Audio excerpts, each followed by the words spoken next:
I had this introduction to Lou, and flew out to Southern California, met with Tom DeLong and Steve from Lockheed Martin, and a couple of other guys out there. And I was going to go work for them. They were working on an AI project to help identify UAP or UFO. Shortly after that, I had this massive experience that I refer to as a C5 experience. He proceeds to tell me aspects of the propulsion systems on this craft. He tells me different types of craft that are related to this type of craft. And he also tells me that something that I already kind of suspected. We're here at home and we have our experiences with what we're starting to gauge as an interdimensional entity group that happens. I've had what's called, prophetic dreams. Right? And I think we all have these abilities. And for people watching who've never experienced this, sometimes people would like to say, oh, they think they're special, blah, blah, blah. Everyone has the capability to do this. And like I said, once you look into it or practice or meditate or use a permission slip, as Bashar calls them, or a tool, DMT, psilocybin, you open up that door, and it's just like once you open it, you can't close it.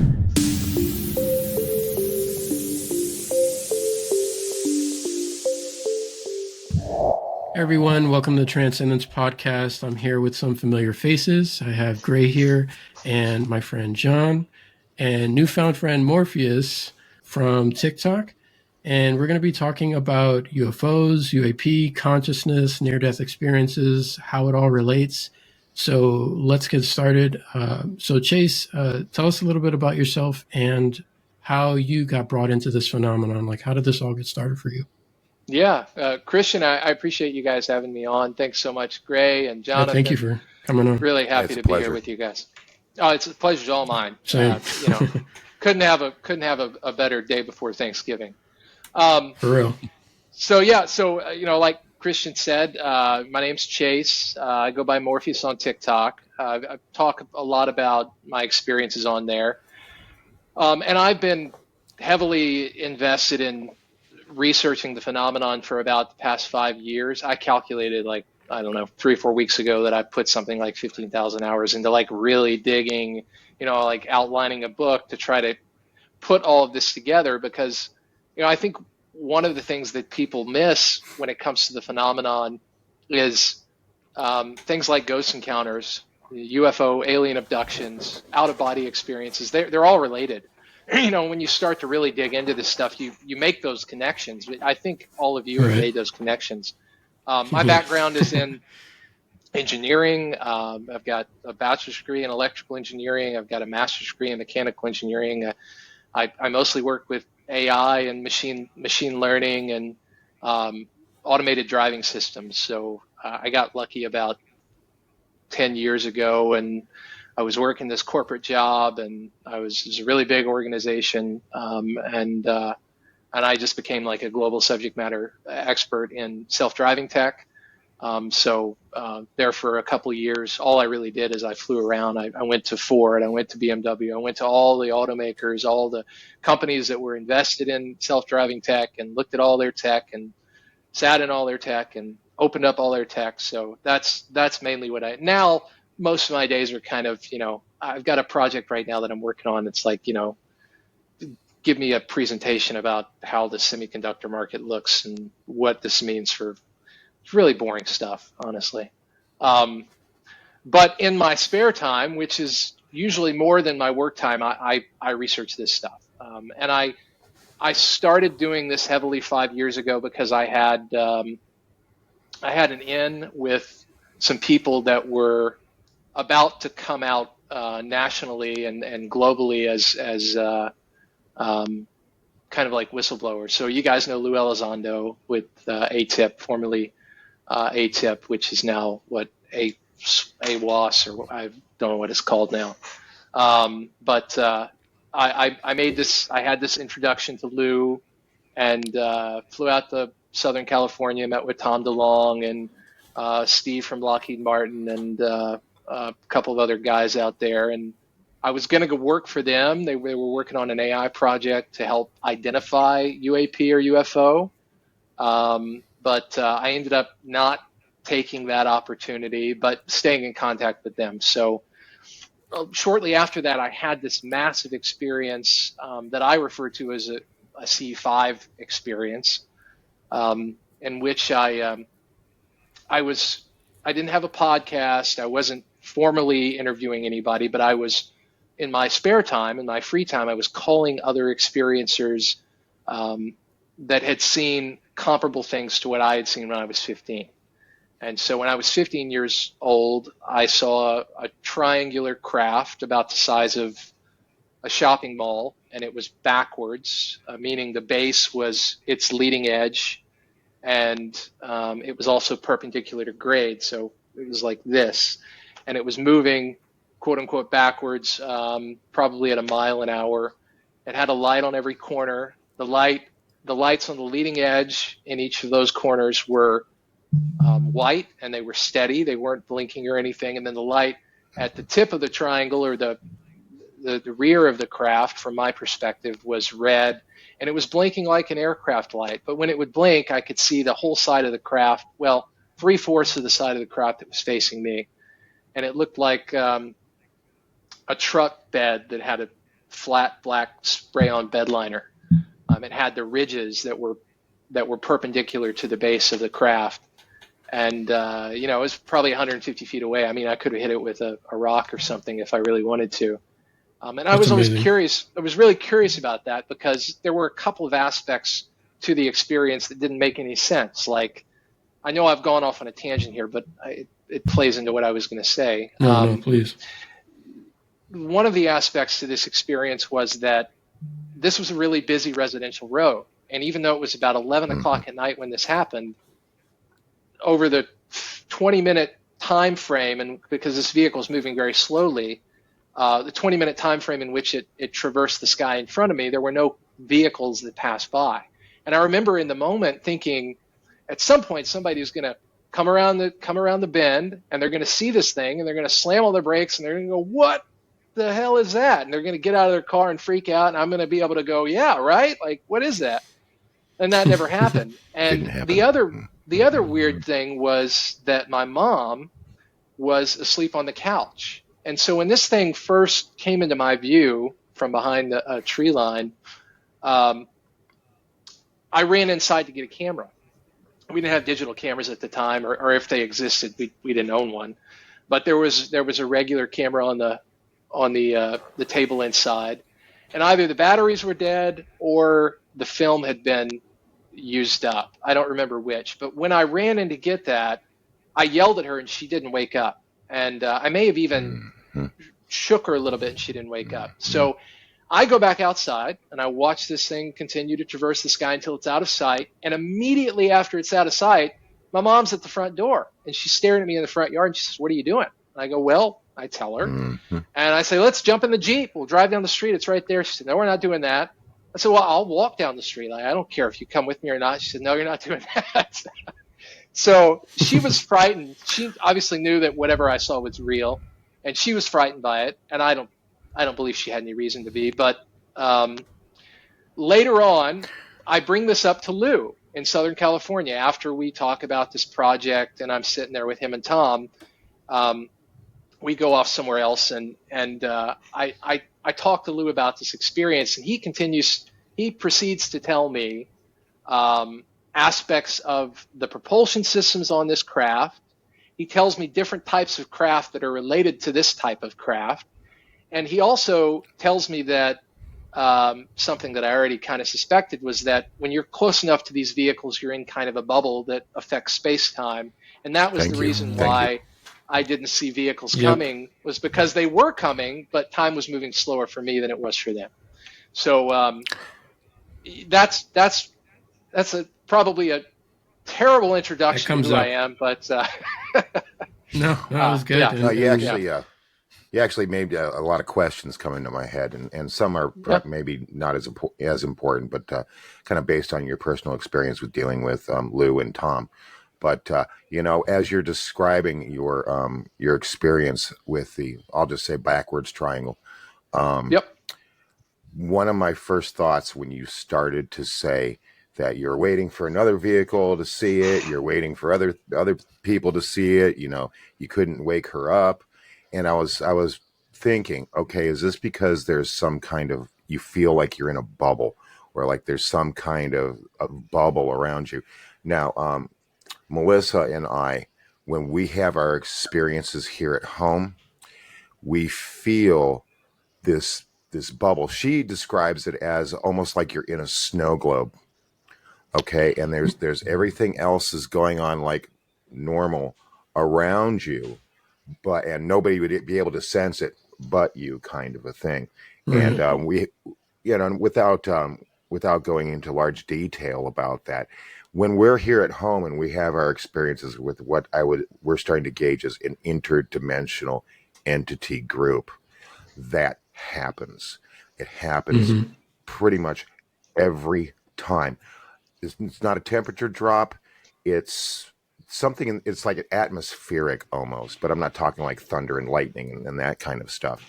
It's indescribable, where you just kind of feel this field around you, and you could just tell something's going on. Your mind, your spidey sense kind of tingles a little bit, and the rest of the world is just kind of on pause, I guess you could say, whereas you're experiencing that. And I think that has to do with how some people like yourself can have this experience, and you know that this is a populated area, so it's like this is a normal road and other cars should be able to see it, but yet you're the only one that's really seeing it. And so that's what people have come up with the questions of, is this just for me? That's where people come up with those things.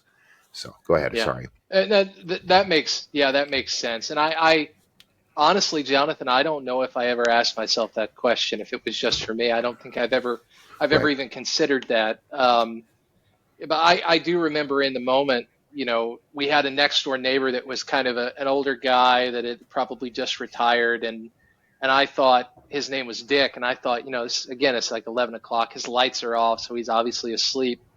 But I knew him real well because he lived next door, and I had the thought of running over there and knocking on the door and going, come on, man, just get out here. I want somebody else to see this, because I related to this event, leading up to this event. Remember, I'm 15 years old at this moment in time. I've got a really good friend.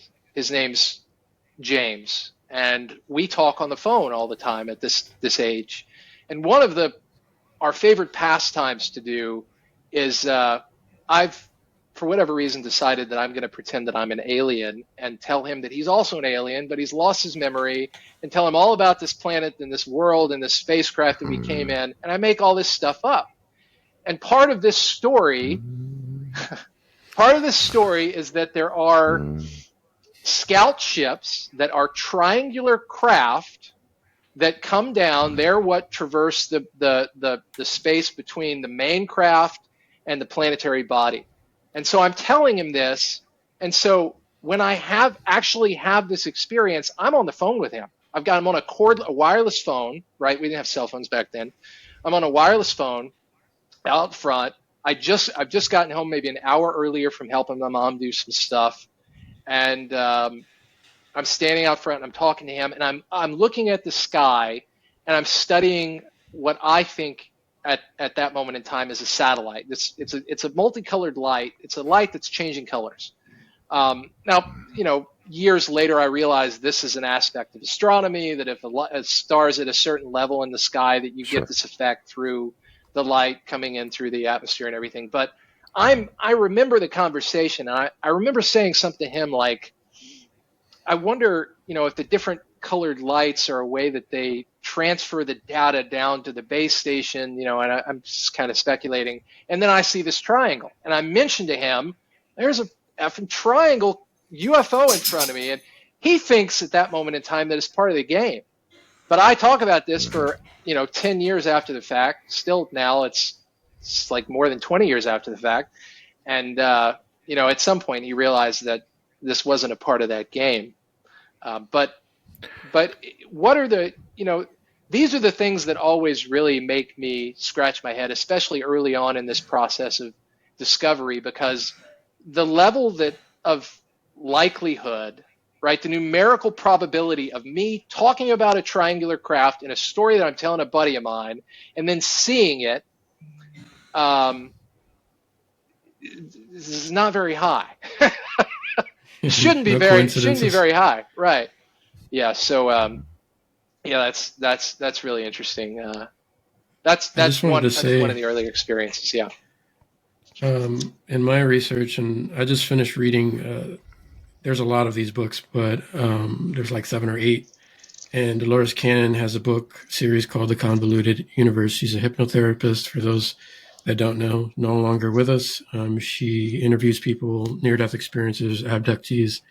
And one of the things she brings up more than a few times is that whole time, there seems to be some kind of time displacement that happens. That also happens with people who have an abduction experience or a sighting experience. And then people are looking for them and they're like, dude, you've been gone for like 5 hours. Like, where have you been? And there are even cases where there are people nearby and the person under regression is like, I don't understand why the people can't see me. I'm yelling, look at this, look up at the sky, and everyone's ignoring me. And the beings had explained, because sometimes they come through in those heightened sessions, which to help people who don't understand, time is an illusion. Near-death experiences share this. Abductees share this. This also comes forward through hypnotherapy sessions. And the beings can sometimes, during a regression, even though an experience may have happened like 10 years ago, let's say, when they regress the person to when they're being taken or when they're having the experience, the beings seem to have this capability to talk through the person being regressed as if it's happening right now, because time is an illusion, and it is happening right now. So they're able to communicate. And one of the things they explain is like, that we do that. And it's just so they don't cause chaos or, cause everyone to freak out. That particular visitation was for them only. Sometimes they can do that. They can appear and multiple people see them. It seems to be an intentional thing from my understanding of it. Yeah, I've come to kind of this level of acceptance now where in thinking about how everyone has slightly different experiences that can kind of be lumped into these various categories. But obviously there are these emergent patterns that form across these different silos, if you will. But this aspect of time, Christian, by the way, Dolores Cannon, Convoluted Universe, got every book of Dolores Cannon in the library. Is a phenomenal set, and like you said, anybody that's interested in near-death experiences or past life reviews, life regression, Dolores Cannon is the one that came up with the QHHT, the quantum healing hypnosis technique. And I've sat through a QHHT session one time, but anyway, on time and space, I don't think that it's illusory. I think that it's based on the observer, right? I think that we create the time, because I can tell you, I mean, I've had experiences without any help of plant medicine, if you will. And I've had experiences with things like psilocybin and DMT. And, if you've never had any kind of experience in which you've seen a shift in perspective of time, go take a lot of psilocybin or go smoke some DMT or go find some ayahuasca, because you will immediately know what the hell we're talking about. I've done enough LSD to know that's the case. Yeah. Absolutely. Mm-hmm. Right. Yeah. Yeah. Mm-hmm. Oh yeah. Yeah. I didn't have my alien abduction experience until I started incorporating DMT into my research, which happened a couple of years ago. Mm-hmm. And I had the classic alien abduction experience on the metal table with the entities over me, working on my head, just as real as talking to you guys. Yeah. Wild stuff. Yeah, it opens you up.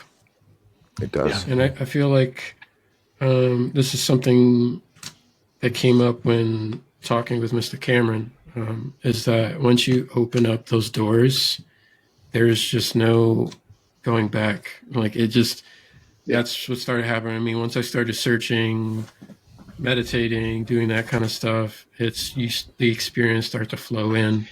It's once you're willing to have those experiences and you're actively looking for them, they show up. But it can go the other way.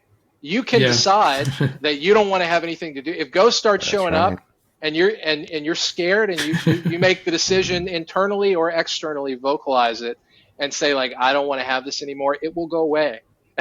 It's happened to me before. Yeah, that happens. Yeah, because I have some friends that are like, yeah, this isn't real, this doesn't happen, blah blah blah blah. Right. But then there are cases where it can go either way, where like they see something they can't explain and they either accept it and they're like, okay, there's something more to this, or they go back and retreat because their mind maybe is not ready for it, and they're like, I don't want to accept this, so I'm going to put this little box around myself. A lot of it comes down to when they were kids. I'm sorry, Druid, please. I was just going to say, so when I was doing my remote viewing for 4 years and helping with missing people and trafficking and stuff, that was something that happened to me because I had to open myself up and be sensitive, obviously, to do the job I was required. Sorry to interrupt you, Ray. Try speaking a little louder. Oh. Or a little closer. Can you hear me now? Yeah. No, I just didn't see the bar going up, so I wasn't sure if it was going to record you. Sorry, I'll just... So, reminds me of when I was doing remote viewing for helping with missing people and trafficking. That was something that happened to me as a byproduct because I had to open myself up to being sensitive and being able to do that job. And that's where I started having past life memories and stuff started flooding. And back then I was moving-ish out of Christianity, but it completely broke my paradigm after I started having those things because you start on that path that you start sliding down almost. It's like more and more stuff starts coming at you. But yeah, that's very much like if you open yourself up, that is definitely the case. I think a lot of skeptics and people that don't believe, they don't even have to be skeptics, don't believe. When they grew up, when they were a small child, most children, they're afraid of the creature that's in the closet or the monster underneath the bed. And they to me, children, they always have this sense of wonderment about the world. And that slowly over time, as the older that they get, they cast that stuff aside as not being reality. So when they start seeing these or having these feelings of, again, in the closet, under the bed, and their parents, it's not their fault. They were raised the same way. They start saying, no, that's just your imagination, or it was just a bad dream or something like that. And so they're pretty much programmed, although probably, albeit innocently, that this stuff does not exist. So when they're going through life, of course, like a Mick West would say that, oh, well, there's a logical explanation for that. It might be a Mylar balloon, or someone's on psychedelics, so they're just tripping, which always has a negative connotation to it in the public view.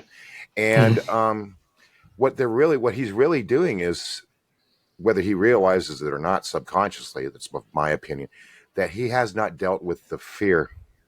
Okay, it's a way of casting this stuff away, is like their own protective bubble of, I'm really afraid. What if the possibility of this stuff is real?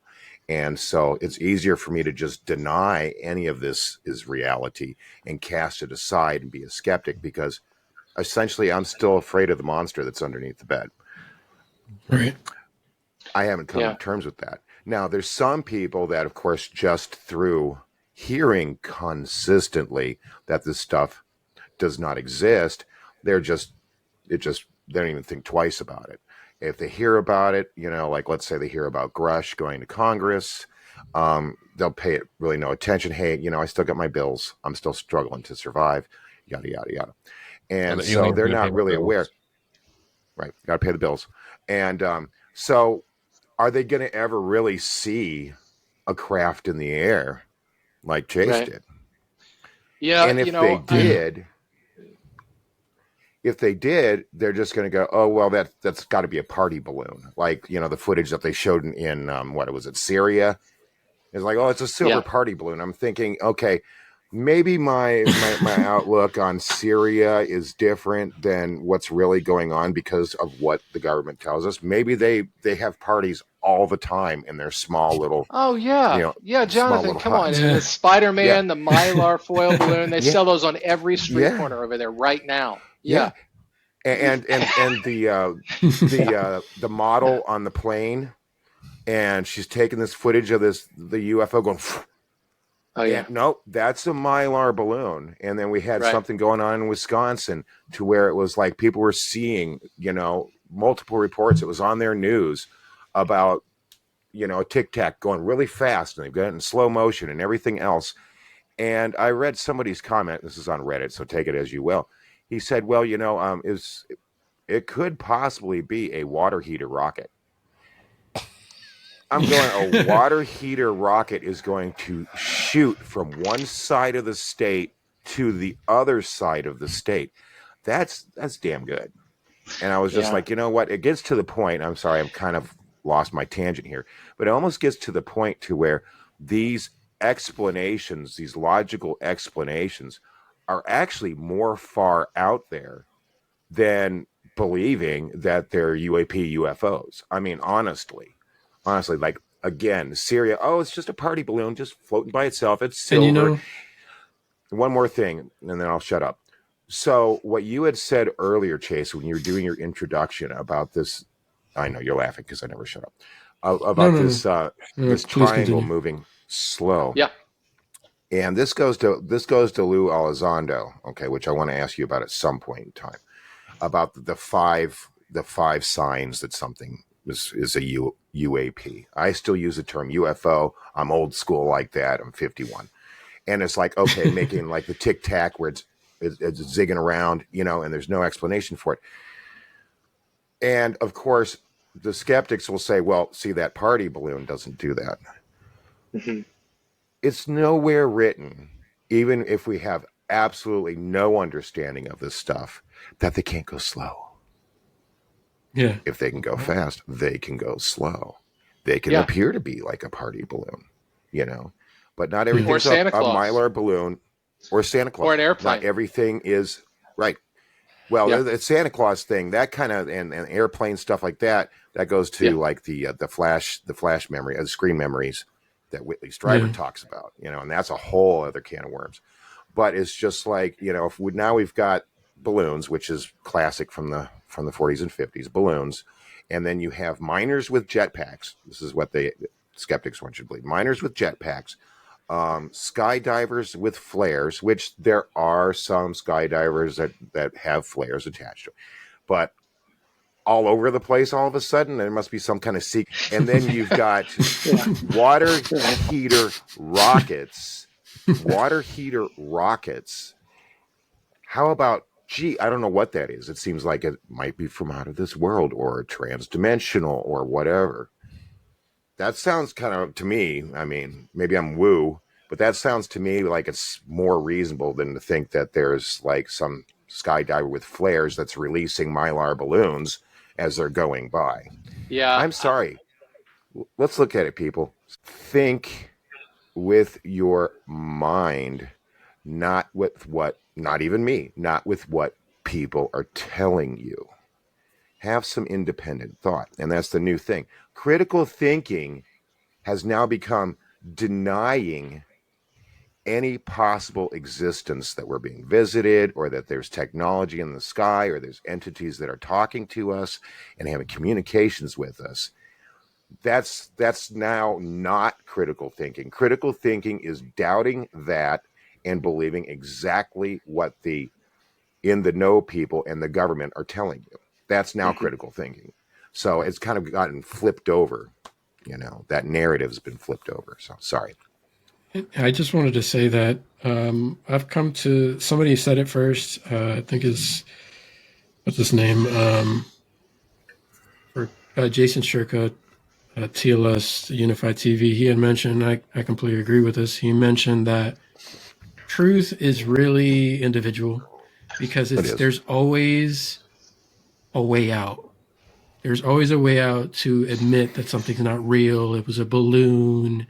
It depends on the person, because what's evidence for me and enough to be considered as true for me is going to be different for each one of us and how we came to that point.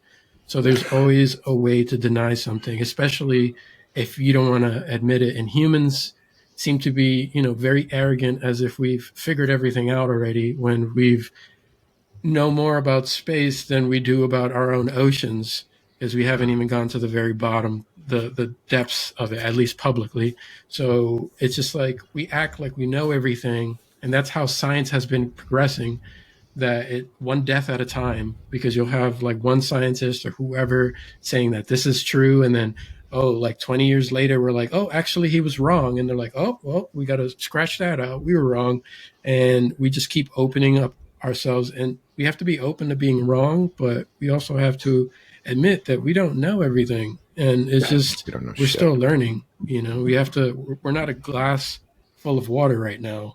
That humility is so important, and part of my, I guess, relatively more recent research has been incorporating kind of bodies of work from the likes of Donald Hoffman and the Case Against Reality and people like that. And, it really, academics like Dr. Hoffman really stand out when they do make statements like, I don't know everything. The point of the scientific method is to come up with the theory that best fits, but you're not supposed to just blindly believe in that theory, that as you make scientific progress, things are intended to, you're intended to challenge those standing theories and develop better theories that, kind of fill the space better and answer the questions better. And so, I see people like Donald Hoffman that are coming up with these theories of evolution with respect to the nature of consciousness and the physical world, the physicality, materialism,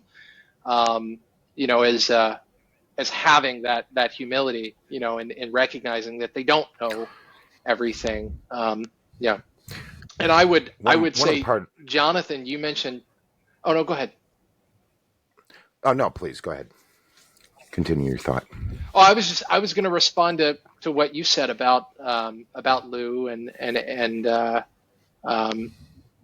to the Stars Academy with Tom. What's your okay? I mean, we're all going to be able to form, just like anybody that views this, we're going to be able to form our own opinion, and we should. I want to ask you your opinion of Lou first, as an individual that has been part of ATIP and had went public with the Go Fast videos and all that such things, and he got clearance to do that. It's not like he snuck it out and just like started sending it to all the major news and New York Times and all, or Washington Post, whatever. And no, he had clearance to do that. People don't forget this. Okay. What's your vibe? Because I know that you said that were going to work with him and Tom. Yeah. So that's the first question. Second is Tom. It's of my opinion that Tom is, and no offense to Tom, because we all have to take information in and we have to discern what's real for us. Okay. We're all learning this together. Okay. But not to be crude, the way that I viewed Tom is that essentially someone's got their hand up his asshole so far that anything that they tell him, he's like a puppet. And all he's doing is just saying stuff like, oh, well, love is a nuclear missile to UFOs. That was one of the things he quoted and saying during a podcast a couple weeks ago. And I'm like, okay, so what you're saying is, and this is kind of the feeling I get about Lou, is that you always hear national security threat. That's always a big thing, which, it's important, okay, since we're still thinking of ourselves as separate nations and not as one consciousness, okay? So we're still on that separation anxiety, okay? And so it's like, okay, well, love is nuclear missile to UFOs. So all you're saying, Tom, really is that we should all be fearful of the extraterrestrial presence and UFOs. Like, where are you? And that's just one instance. Like, where in the world is he going with this stuff? Is he just so deep into things that he just doesn't know what he's saying anymore? Does he truly believe this stuff? Is he parroting what somebody in the know is telling him? Is that Lou? Because I find a lot of things that Lou says is very much like, you got to be afraid of these things. They're going to come and get you. Okay, I'll set the stage here. So just to be sure that you guys in the audience is aware, like, I never formally worked with To the Stars Academy of Arts and Sciences. I know Tom personally. I know Lou personally. I know Sean Cahill. I know, I forget Steve's last name, but the former, lead for Skunkworks that was a part of To the Stars. And then a couple of other guys, kind of informally, that I haven't met, but I've spoken to. I know Mellon, yeah. And also to set the stage here, and to address one of the other things you said prior, when it comes to the nature of belief and having these experiences, this was something that I shared with my good friend who just retired from the Department of Defense in Intel, and was involved in part of this with Lou and I, and had a meeting at the Pentagon in a skiff to talk about these things. This is before they implemented new rules for the Army. They had only implemented rules for the Navy on reporting this stuff, and he was going to lead that. And then some other things happened that I won't go into, and he ended up not doing that. But that's something that I've mentioned to him, that because he's a skeptic, he wants to believe. He's got the poster on his wall, I want to believe, from X-Files, right? He wants to believe, and he's had some exceptional experiences, but he's still highly skeptical, and he's bound to this ideology that he has to stay really focused on where rationality and logic, as far as he sees it personally, right? Kind of more from an academic, formal science perspective. That's how he sees it. And so I've made the comment to him, look, some of this stuff will not present it unless you want it to or believe in it. That's just the nature of some of this. That doesn't mean it's true for all experiences, but some of it, there is an aspect of that to it. So on that note, I had this meeting with them in which I was going to work on an AI project, and then I talked to Lou about some of my personal experiences, and I flew back. And I had my own C5 experience. Lights appeared in the sky on multiple occasions. There was telepathic communication. They were answering questions for me. I had poltergeist activity in my house at the same time. I had other close encounters with craft over my front driveway, and what appeared to be lights all blinking, stars rather, all blinking on and off at the same time. So a bunch of different experiences all in a short time frame, maybe 4 or so years ago. Now, on Lou, I believe that Lou is a straight shooter. However, there are certain obstacles that he has to navigate because of relationships that he has with the DoD, with the private sector. He is, as far as I'm aware, still supporting these things, just in a different capacity. And because of that, he has this spin that he puts on things about national security, because that's how you get money. Of course, he's told people that before. But from every other aspect, I think he's a straight shooter. That being said, my buddy at the DoD, who I grew up with, and retired, the guy I mentioned before, there was an experience that they shared together, him and Lou, 2 other guys from the Pentagon, one guy representing the Navy, the other guy representing the Air Force, and Tom. And they weren't completely straightforward with my friend. And because of that, a big investigation ensued. So I don't know. I would like to give Lou the benefit of the doubt in that regard. I think he either forgot about it or he wasn't aware of it. But other than that, like, I don't have any reason not to think of Lou as a straight guy. But again, everybody has their own unique perspective on things that's shaped by their experiences and the people that they're around and how they're influenced. When it comes to Tom, Sure. I think Tom wants.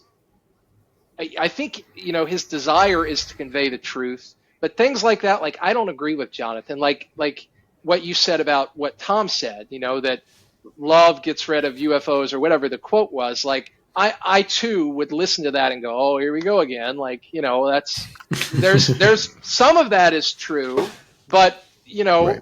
it's like a too blanket general. statement that you right. Yeah. So I think Tom Mm-hmm. has gotten a lot of information. He's made a lot of really important connections and developed relationships with some of these people, and he might regurgitate some of this stuff. But I also think that the majority of Tom's time is not spent with this stuff. I think the majority of his time is spent hanging out at his multi-million-dollar property and spending time with his daughter and going to baseball games and look at me, I'm a rock star. Look at my motorcycle. He's like 7.5 feet tall. Dude's fucking tall, man. First time I met Tom, I was like, what? Because you see him in Blink-182 and he looks like he's this big. But anyway, so I think he's a good guy. I just think it's not. I think he his might be main being thing. misled. Lack of experience. Yeah. Could be. And, It could be. And yeah. He had that one song. Sorry, not to manipulate everybody's time. He did have that one song. I don't know. I'm not a huge Blink 182 fan. I never had been. I remember just hearing their songs on the radio, the popular ones. But Melissa was telling me about how he has one song that's pretty much about it sounds like some personal, like alien abduction experience, or at least some kind of contact. And I think that's probably was his kind of crying out or speaking out at that point in time about that experience, and he was still trying to grasp it. I mean, we all have different grasps of this phenomenon, okay? And that's why we collectively come together to discuss it. And I think that the government kind of saw that at the time, and the government's always behind the times anyway, so they're like, hey, you know what, Tom DeLonge, he's a hip guy. All the young kids like him, like 10 years ago. And we're going to have him, we're going to help him put this information out there. And so what he's doing is anybody that gives him information, he's absorbing it like a sponge. Okay. And I'm sure he's got some discernment. And there might be some things that he might be spot on that I haven't heard him say that make me sound like I don't know what I'm talking about.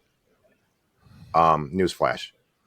I have no idea what any of this stuff is. I just got to go with my instincts. So if you say, well, you know what, John, he doesn't know what he's talking about. That is quite possible. I'll get you that. So he's just trying to say these kind of things. The good thing about, and Melissa told me, because I was like, love is a nuclear missile to UFOs. Here we go. And she was like, well, if they're negative entities, then yes, because negative entities, if you show them love and compassion, not, joining the dark side, but, if you're giving them some love and compassion, they don't want that. Okay. Not that like kind oil of and water. Right. I They want admiration. Yeah. But if it's a loving entity, let's just say, if it's a loving entity on that craft, well, then it's not going to be a nuke to them because that's what they're looking for. That's what their message is. So, like you had said, it's kind of a generalized statement. And when we make generalizations, we muddy the waters more because nothing is ever black and white. There's always a large gray area. Yeah, I think that's right. I think that's right about kind of Tom's position with respect to all this stuff, and Lou too, and I know that, there's a lot of people that and I even think that Lou might have this notion that I think something negatively about him, which is not true. He's never told me that, but there are some weird dynamics and relationships with people, and when you start to talk to people that are in the spotlight, if you mention that you have a relationship with somebody else, that I don't know how to describe this. So about 3.5 years ago, I called up Lou.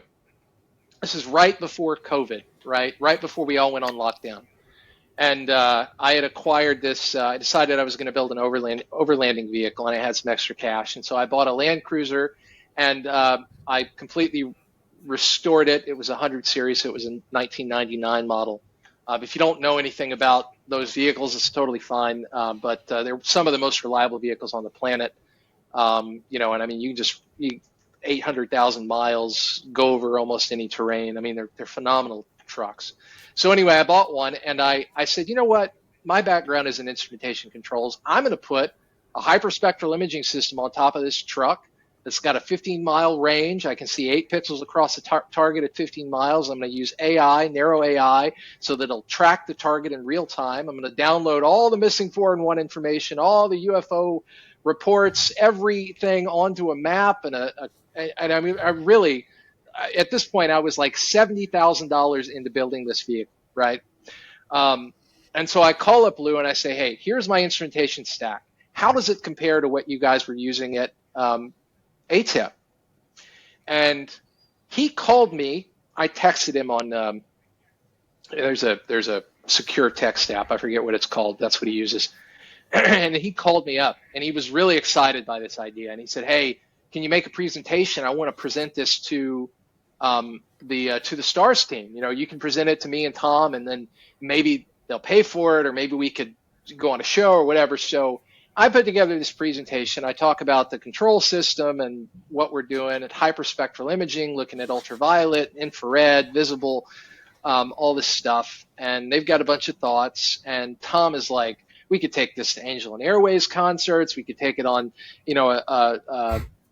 like kind of like a trip to different schools to talk about it, a TV show on HBO, and how they were doing stuff out at Lou's place. And so after working on this for several more months, I have this realization that it seems like building something like this and putting my energy into it is less productive than just sitting down and meditating or comparable stuff. So I completely stopped. I also had concerns about going on HBO and people associating my face with this kind of stuff, because at the time I was making really good money as a consultant, and I was afraid if those people got word of that they would no longer want to work with me, and that would be the end of this little bit of money that I was making. So they brought in this guy, Jeremy McGowan. He's in Vegas, and he's a decent guy too. And he built his own truck, which was, no offense, Jeremy, if you see this, but his instrumentation stack really sucked. I mean, it was like Best Buy kind of stuff glued on the top of his truck. Let's drive it out in the mountain. So true government funding. I'm talking. Yeah, right. Yeah, I was talking about, literally, I was on the phone with people that build cameras that go on F-18s, right? Like really high-end stuff. I actually got a quote for a guy to build one for me. It was $270,000 for this camera. I said, you know what?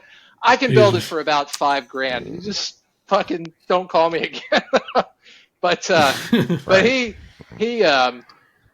anyway, the point of me mentioning all this is that, they were really kind of, what was the point of me mentioning all this, Jonathan? I've lost my train of thought. Talking about Lou. And how he thought something of you, but he never said this to you. But yeah. Well, there was another relationship that I developed with, you guys know who, it's getting older. I can't think of the guy's name. Yeah. Don't worry, I'll cut this out. He was the CEO of a big internet company in the 90s. He was one of the youngest CEOs. Joe Firmage. You guys know Joe Firmage? No, not personally. Okay, so I worked for Joe. Have you heard of him? I can give you a quick. I haven't personally. Okay, so Joe Firmage was the CEO of a major organization in the 90s, and he was probably one of the youngest CEOs in the U.S. at the time. I think he was in his early 20s, or he might have been 25. Still, that's pretty young for a CEO. And at the time, right before they went public, I think Joe was worth something like $30 million. had he stayed an extra week or 2 weeks after they'd gone public, his net worth would have gone up into the billions. But instead of staying with the company and going public, Joe decided that he was going to go on national television as the CEO, not representing the company though, and tell everybody that he had an encounter with an entity in his bedroom that told him that he needed to study UFOs and build a craft. Okay, this is Joe Firmage. You can find those videos online. So after my CE5 experience, I called 2 people or 3 people. I called Lou Elizondo, I called Grant Cameron, and I reached out to Joe Firmage on LinkedIn because at that moment in time, I thought, look, if there's anybody in the world that's working with this tech, I want to work with them. Like, I want to get as close to this as I can to better understand it, because now it's really happening, and from my perspective, right? And so one of those people was Joe.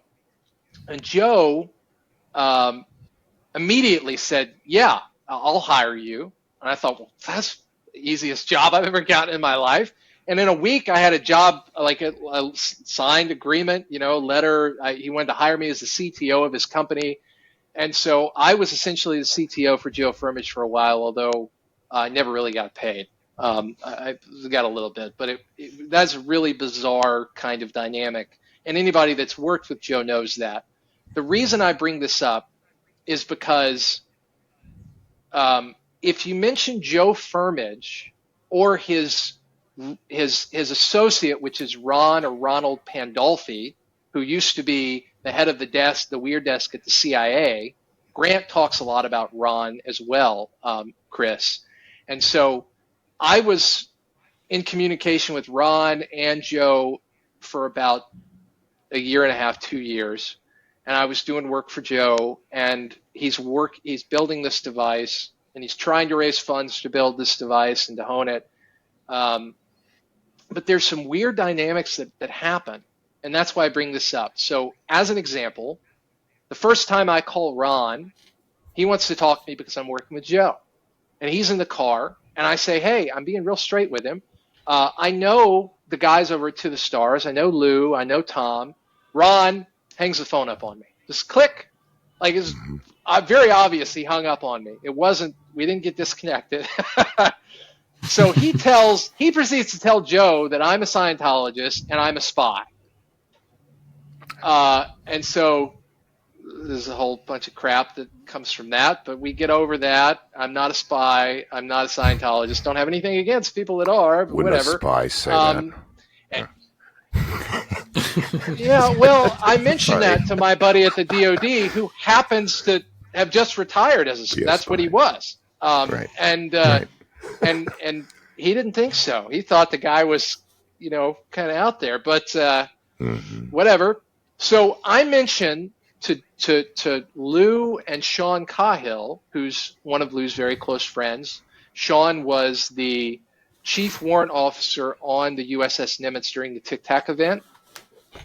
I mentioned to these guys that I know Joe and I know Ron.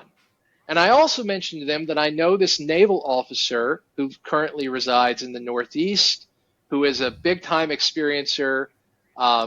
He talks about out-of-body experiences and having entity encounters on a regular basis and remote viewing and a lot of the things that you guys talk about. And I mentioned this guy's name to Sean, and Sean completely shuts down. He tells me, I'm not going to talk about that guy. I'm not going to tell you why I don't want to talk about that guy. I don't know. There's weird. That's what I meant earlier. There's weird relationships, and I don't know what's really going on there. But that guy seems really genuine, and has never shut down like that. So that's the only strange encounter I've had with these guys, and that I can't explain. I can understand why Lou would get upset if somebody was constantly questioning his, his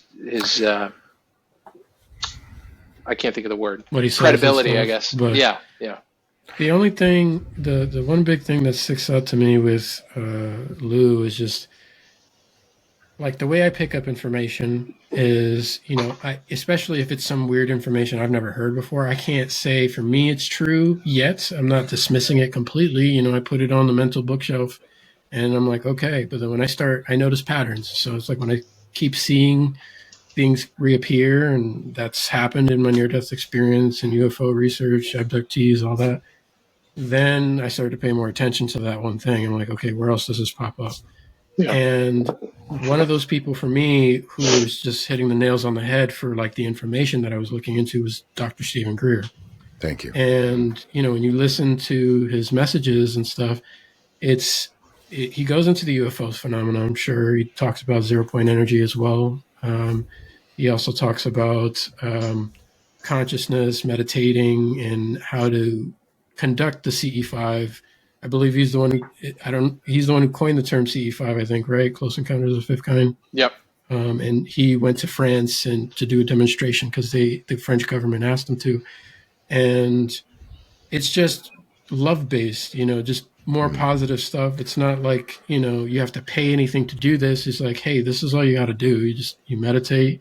You know, you can find these videos online for free and stuff, like how to do it. And people are doing it and it's working. You mentioned you did it and it worked. And there's nothing wrong with that message, methods, I think. Right? Mm-hmm. Yeah. And his information, he also mentioned having a near-death experience and connecting with the universe. And that's all the information. Everything he said is connected with what I found that I consider to be true, because that's just where the data is pointing.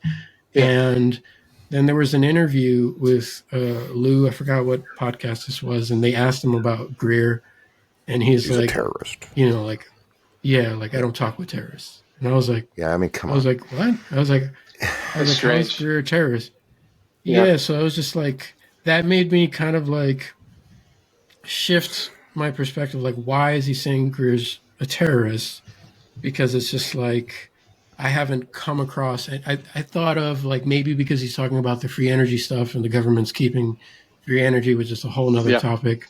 But that was just the one thing that stuck out to me. Human nature. I have to be the one that has all the information. The more information I have, the more power I have. I have to be the one that is the official spokesperson for this. Me, I. And it's not humans. It's not about that. That's leading us absolutely nowhere. It's I saw a post on Reddit and it's like, well, how come Representative Luna, you know, from I can't remember what state she is in, you know, she's going to these, you know, she wants to get all this information, you know, and in these what do you call hearings or sorry, brain skiffs. And they tell her that she's, you know, she doesn't have the clearance. And I responded, I'm like, according to me, she does, because she's a human being, and I have the right as a human being to know what in the heck is going on. That is a right. Okay, let's stop going with this. Well, you don't have the clearance for this information. But everybody always wants to be, even Dr. Stephen Greer, which I like him because he is one of the few consistently for 30 years that has been going, you know what, they're not here to destroy us all. If they were, they would have done that a long time ago. Agreed. But he also believes that none of them are malevolent. I disagree. There's going to be malevolency. I disagree also, yeah. In the universe, there has to be both polarities.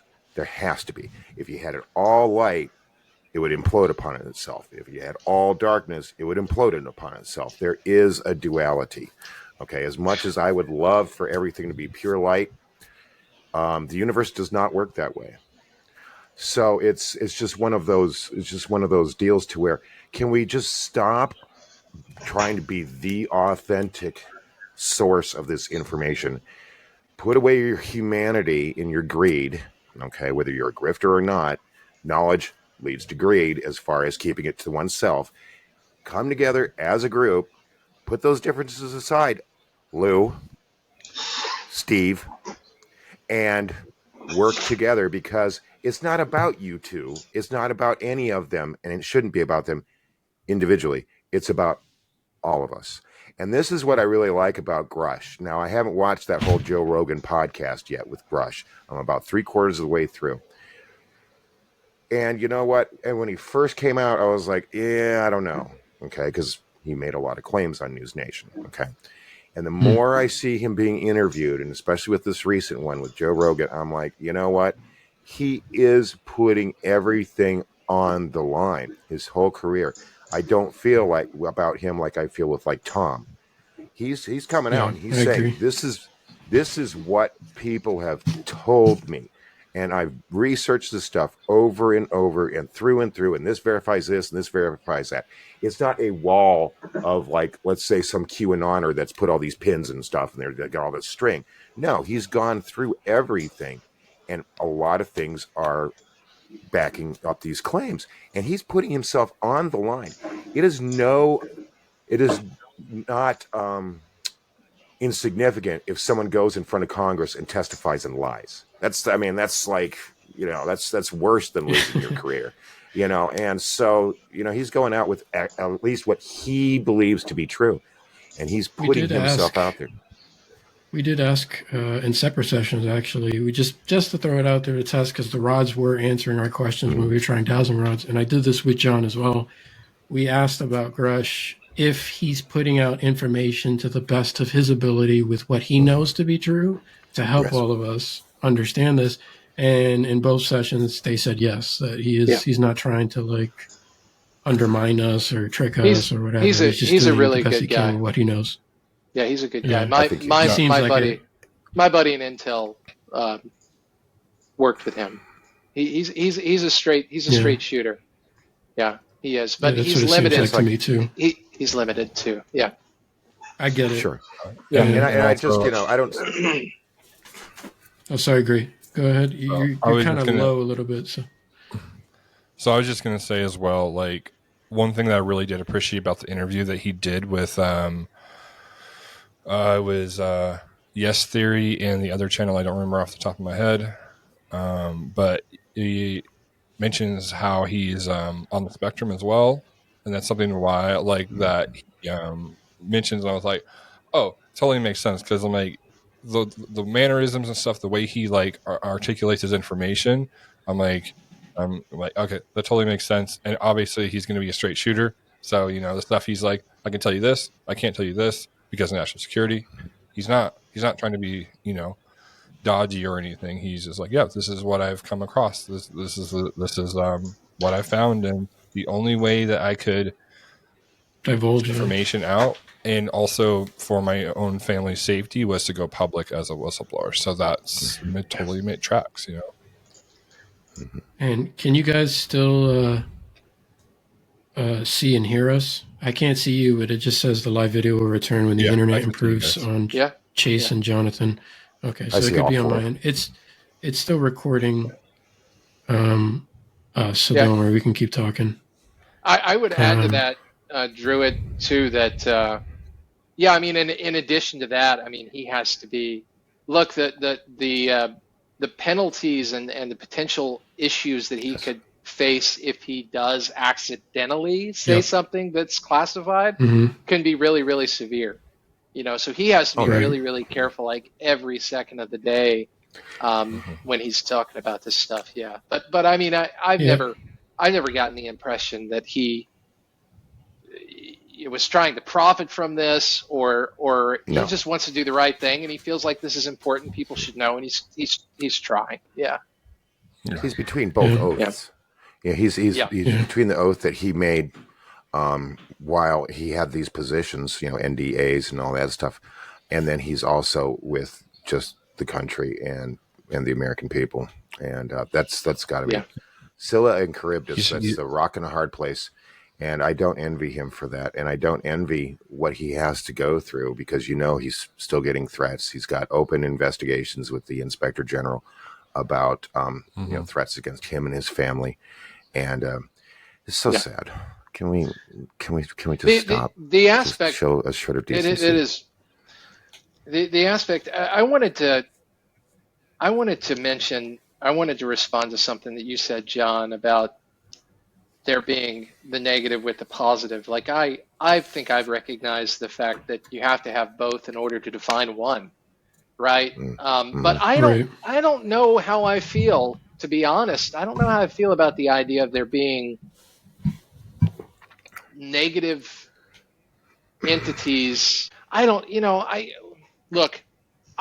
like I said, I've been studying this stuff probably not as long as you guys, but I've really been heavily focused on studying this stuff for 5 years, and part of that is obviously, trying to understand the nature of consciousness. So looking at what's happening in modern neuroscience and what things have happened with respect to near-death experiences. Ian Stevenson at the University of Virginia with all of his studying reincarnation in kids, and thinking about like organ recipients and how they have shared emotions and feelings from the people that they've received the organs from, and all these things that are Right. twisted and tangled and related to each other.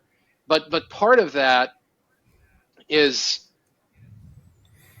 diving deep into these other experiences that people have. So when I was introduced to DMT, which I just came across in my research, in seeing that a lot of alien abductees and a lot of near-death experiencers and out-of-body experiencers report the same things that some DMT experiencers report, I thought, aha, there's a cheat code here. Like, instead of trying to meditate and go out of body, I can smoke this thing and in 20 minutes be back to normal, but I might be able to, talk to a God entity or my higher self or whatever, right? So I acquired this compound and started experimenting with it and recording my sessions.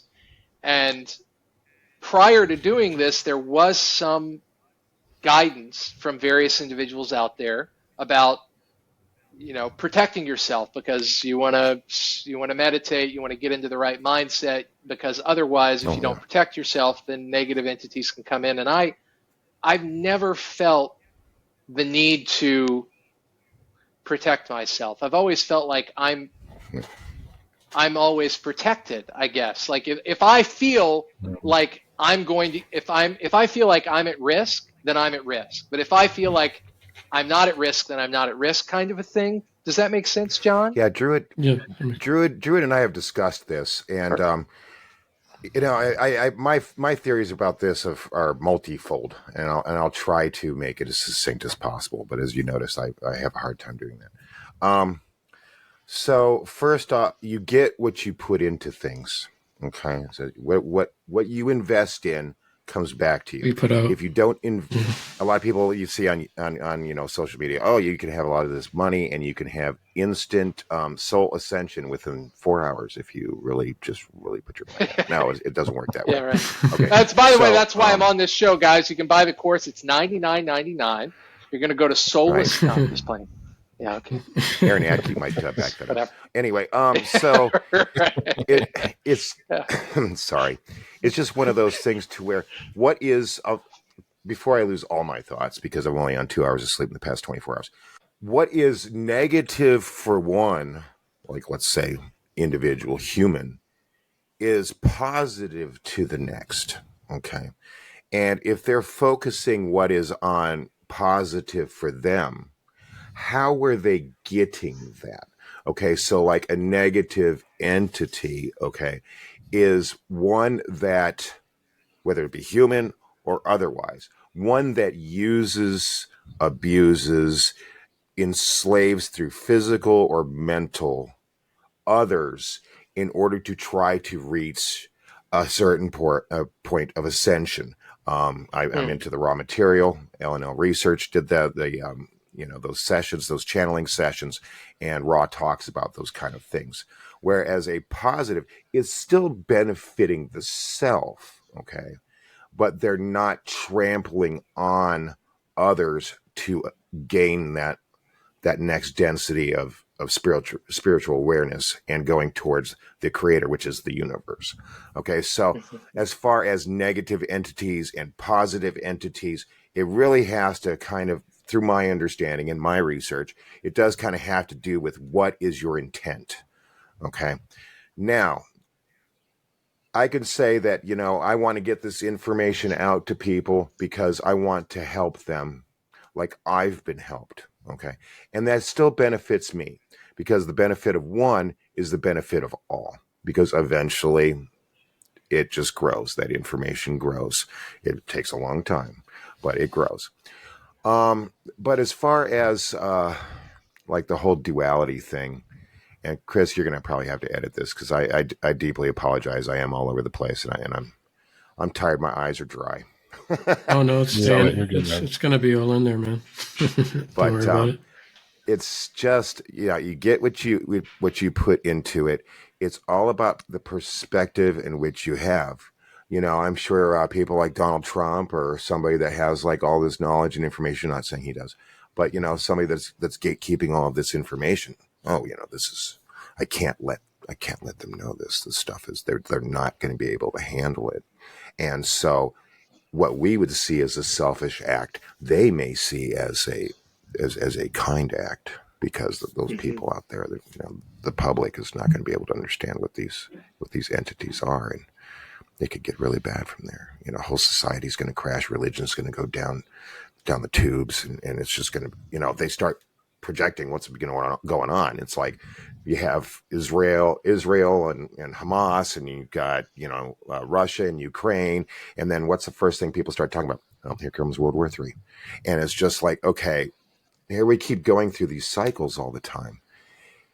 Somebody that has negative, a group, I'm not saying they're entities, like, but they could be, all right, I don't know, are generating these things to keep our vibrations and our levels low. So we're not asking these important questions, which we've been bringing up. These are important things, okay? There comes a time, and Garsh talked about this, to where human civilization is stifled. It is stifled. We keep repeating the same things over and over. And that's just with the civilizations that we know about. Not even the civilizations that we haven't, or we have discovered, and they're just like, that doesn't fit the timeline. Let's not talk about that. But these are just ones that we know of. And yes, we keep repeating these cycles. And newsflash, to anybody out there, just my feeling about like galactic federations and stuff like that. And I know that I might not make some of my friends very happy when I say this. They're not here to save you. That's up to us and our free will, okay? Yeah. And what polarity we're going to choose. And they're watching. They're observing. Well, not because they're indifferent, but because, I mean, they don't. Go ahead. Well, look, out of all the possible things that could exist, it seems like everything that could possibly exist, anything that we can collectively or individually imagine, does exist. Right now, I don't know if I'm truly on board for the many worlds theory by Hugh Everett, where, you know, it's like the butterfly effect, like this book exists in all these different positions all at once. I don't think it's quite like that, but I think there is some truth to it, in that if there is a perceiver that wants to perceive this book in this orientation and this orientation, then both of those dimensions, or whatever you want to call them, I think those exist if there's a want for it to exist, right? But if there's not a want, I don't think it makes sense for it to exist. So I would say, John, that I think there are, you know, there might be galactic federations somewhere. There might be these various relationships between different global civilizations that exist. But I think that once you get to a certain technological point, you begin to realize that consciousness is not what you thought it was, right? We're at that. Yeah. I see this being a point in time, hopefully, in which mainstream science and academia begin to realize that consciousness is fundamental, that materialism is secondary. It's derived from this field of the non-physical or consciousness. And because of that, the observer has all the power. John, you said earlier, like, we're all gods. And we are, I think, in a sense, you know, because I think some of you have had that out-of-body experience or the near-death experience where you realize that you are not Chris, you're not John, you're not Druid, you're not Chase. You're something far bigger than that. That's been around seemingly forever. That's had potentially millions or an infinite number of experiences like this, and Ego if dissolution. I think so. A more advanced civilization that has knowledge of that would incorporate it into their technology, right? And they wouldn't be. Well, I don't know what they would or they wouldn't be. I don't know what. Right. Here comes the humility. I have no idea. Guess, Right.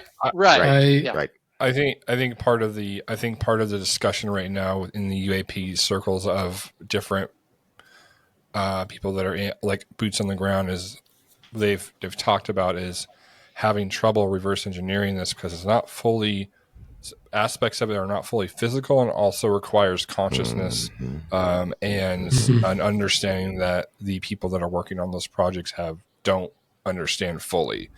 I do think that if you're potentially a million years in the future, you're going to have, if you have an understanding more of levels of plane of reality, there's going to be just stuff we do not understand on a fundamental level. And until we cross into a better understanding of consciousness itself, so then it advance that science. Sorry, Jared. No, go ahead. Oh, I was going to add to There's what a you were delay too saying sometimes. about what something John said too. This concept of, like you said, Druid. Greer has mentioned before. Well, this is to what John said. Greer has mentioned before that these more advanced civilizations don't traverse space-time the way that we would think of traversing space-time.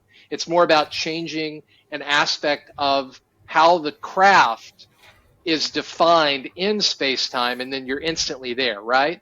And so that is something that I think, we see stuff that I remember an experiencer telling a story about being on a craft with some kind of entities and asking them, how fast does the craft go? And their response was, what do you mean, how fast does it go? Like, what does that even mean? Because they're not really going anywhere. Like, they had no idea what he meant by that. And I thought that was really funny. So I just wanted to add that to what you said, Druid. Yeah.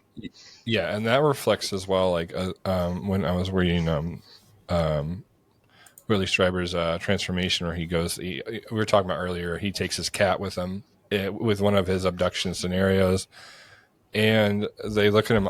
So he's in this like other area, not in his house. The cat's looking around, all kind of like freaked out, and then he says, "Is this real?"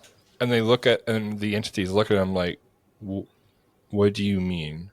They're confused because what does that even mean? Right. What does that mean? So we're trying to explain like the 3D reality that we live in as these bodies, as these avatars of our consciousness, and we have the term real, right? But that is not the correct description that I'm sure these entities or other races describe this plane of existence, And I wanted to also touch bases on just what you had brought up before. So we're talking about intention and what you put out, you get back. So the gentleman who was on Midnight Gospel, I believe it's episode 3 or 4, Damien Nichols. It's close to my name, which is always funny, but I get confused. But he does high magic, angel magic, and he does all that, which is really fascinating. He has a ton of videos on YouTube. He goes through like showing the different rituals. But one of the things that I came across, and I thought it was really spot on, was he said that usually in sorcery, in magicians, and how they look at magic and entities, is that they are a direct reflection of internal consciousness. So I think it's true at a point, because there is obviously outside intelligences and reflections that are outside of us, but it's also internal as well, because we are the universe, right? So we are one. and we are one, right? So I think that, obviously as a practitioner of magic, if you're working with lower frequency entities or higher frequency entities, you're going to want to have a mindset of control, that you're not outside of that ritual where you don't control it, right? So there's a framework that makes sense in doing that. But I think there's definitely truth in that, because I've noticed in my own experience with traversing like the astral, the more I was scared, the more I was nervous, the more I was unsure, the more pushback I got, and the more entities I encountered that were like trying to drag my energy down. Mm-hmm. The more I was like, this is what I'm going to be doing. Like, I was very direct and focused. Like, this is not going to bother me. It was a smooth sailing. And I also see that. So when I was the place where I grew up, we had a lot of weird supernatural stuff, and weird stuff happened. It was like a thin place. Energy in that valley is just weird. I was like strangled in my sleep by something gripping my throat, different things like that. A lot of weird stuff. My dad was attacked, by something multiple times. We went through a lot. But looking back at it, right, when you're in it, you're scared and you're like, oh, this is demons and stuff like that. But then looking back at it, realizing the obviously the pain and all the hurt that all the native tribes went through in that area, that the unhealed Trauma. pain, and it's still palpable. It's going to have an adverse reaction to us being outsiders.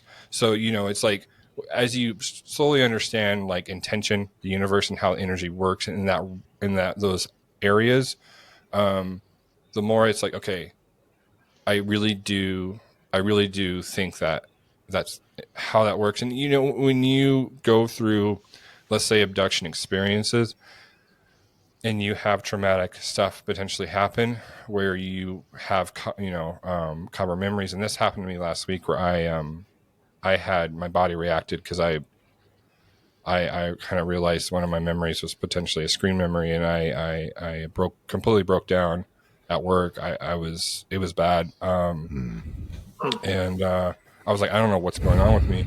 So if I would have stayed in that mental spot of like, oh, this was a negative event, I would have then perceived all these entities as, potentially negative or whatever, or being like, oh, that's trauma. I don't want to deal with it. I'm just going to stay there, and I'm not going to work through it. That's where you have, the different people you've met, that are saying, well, UFOs are evil and love needs to, just, take them out type thing, where you have a certain perspective of what these things are, instead of actually moving past that and being like, okay, what is this actually reflecting? Is this my own stuff, or is this like actually negative? And that requires a certain level of still being open to those hard experiences or trauma, or things, and trying to work through them, where then you can encounter more of a holistic understanding of these entities and reality in general. I hope I'm making sense. Sorry, go ahead. It's like, if you look at Travis Walton's abduction experience, and where he wakes up, he's on the platform, he's immediately scared. If you look at Whitley Strieber, his first experience, extremely scared. That's a natural response. Hey, Right. You know what? Whoa, where am I at? What are these things? Am I hallucinating? Which, okay, I won't even get into that. But is this a nightmare? Yeah, because it's our nature. When we haven't experienced such things, we're going to have a flight or fight response. So it doesn't necessarily mean that the people that are being abducted and they're having a traumatic experience, that the intent of the entities was to have a traumatic experience. They may have, but it's all about, again, that perspective. And and I'm glad that Druid was talking about these things, because this happens to more people than we will ever know. There's such in politics, they like to talk about the silent majority, and I think that probably a majority of people have some kind of experience that they've locked away in their subconscious, deep, or that are just too embarrassed to bring these things up. And so you've got, again, we're all just trying to figure this stuff out. And I'd just like to just real quick go into the, reverse engineer or reverse, engineering these things and how it has to deal with evolution. I know Chris and I, we were on a podcast with Danielle, and we were talking about like evolution. And it's always this thought that evolution is going to be this unimportant, temporary form, when evolution is really, it's going to be internal, it's going to be spiritual, it's going to be, the things that aren't physically here. Okay. It's going to be our souls. And in order to really, I think, figure out truly, going back, Daniel, about how you talked about some of these devices are probably a mixture of using their essence or their spirit or their mind or whatever have you, psychic abilities, and the technology. We're not going to be able to grasp that. Not going to be able to grasp it until we evolve internally as a species. Yeah. And I think there's an element too that we're not looking at, is that if we are indeed trying to reverse engineer or trying to advance with this technology and we're hitting these roadblocks, as whistleblowers say, there could be an element that it's intentional with that, because it does require, like, you can't pass this point until you are involved or more involved internally.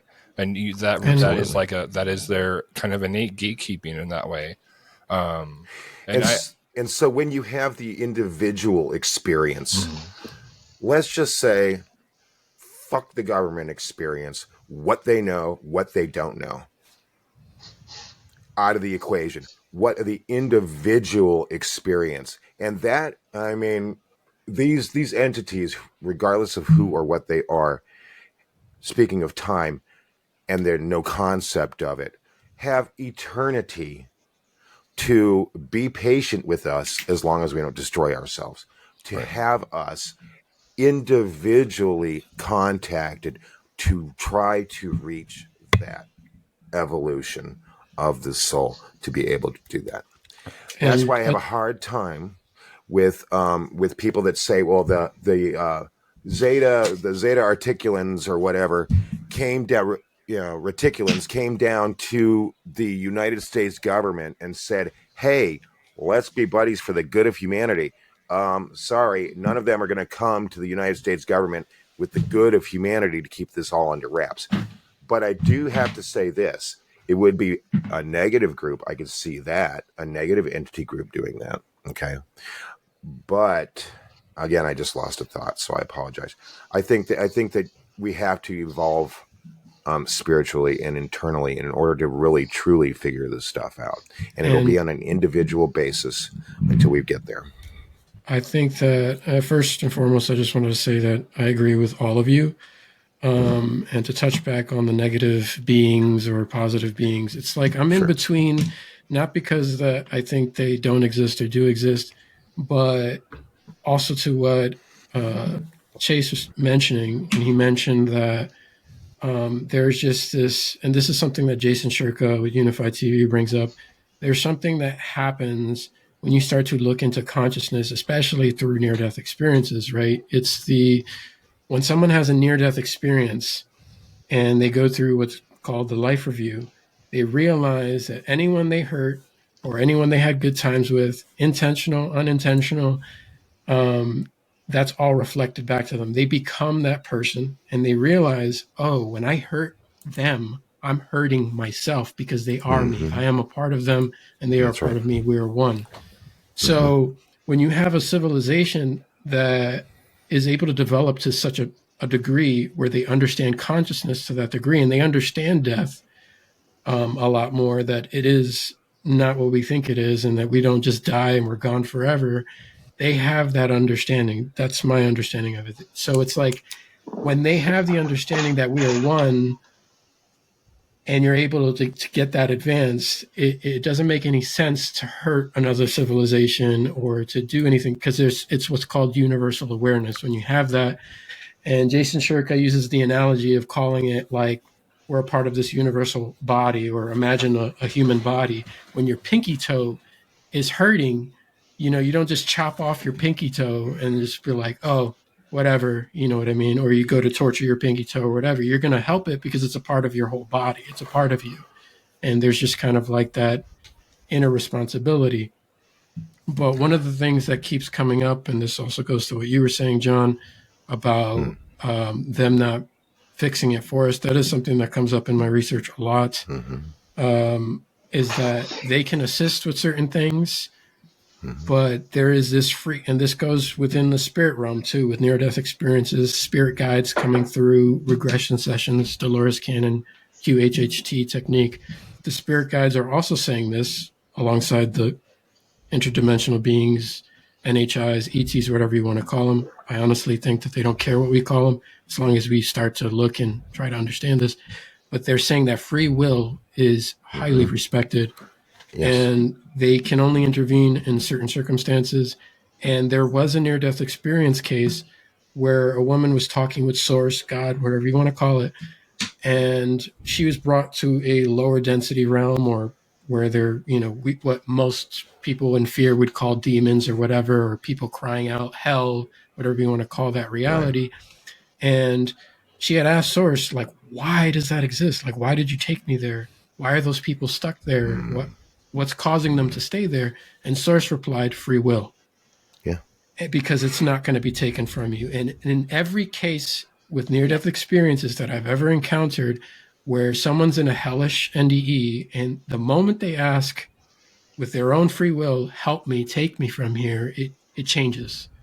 Because now they're asking, and your guides or whoever's watching you can step in themselves. Yeah. Or that. Yeah, exactly. They create, I'm sorry, Chris, go ahead. No, sorry. Say your thought. Well, I mean, I personally, based on, my own research and stuff, it seems to me that they are actively creating those experiences because that's what they expect, and exactly. And therein kind of lies one of the cruxes here, is because if you are a Christian or a Muslim or a Buddhist or whatever, at some point after, during an NDE or after your physical, maybe immediately after, I don't know for how long, but until you decide to think otherwise, you're going to have the experience that you want to have. And I can tell you firsthand, having taken DMT probably 100 times now, you come to a very quick realization when you're out of the body, if you're not engaged in one of these experiences that I believe you're intended to have, whether it's like an alien abduction experience or some other entity experience, you have the ability to create your own reality in much the same way that you do when you're having a lucid dream. In fact, I think the two are the same thing. I'm not saying that DMT is like lucid dreaming, but as you're coming back, once you've re-entered the body, there's a moment in time after having taken DMT when you're coming down, so to speak, in which you can have these active lucid dreams. I don't know what else to call them, but it's just as real as this, Yeah. And I would say, Chris, you mentioned Grant Cameron before. I think you're going to go on his show. He talks about the wow factor all the time, especially with psilocybin and some of these kind of experiences that people perceive to be scary.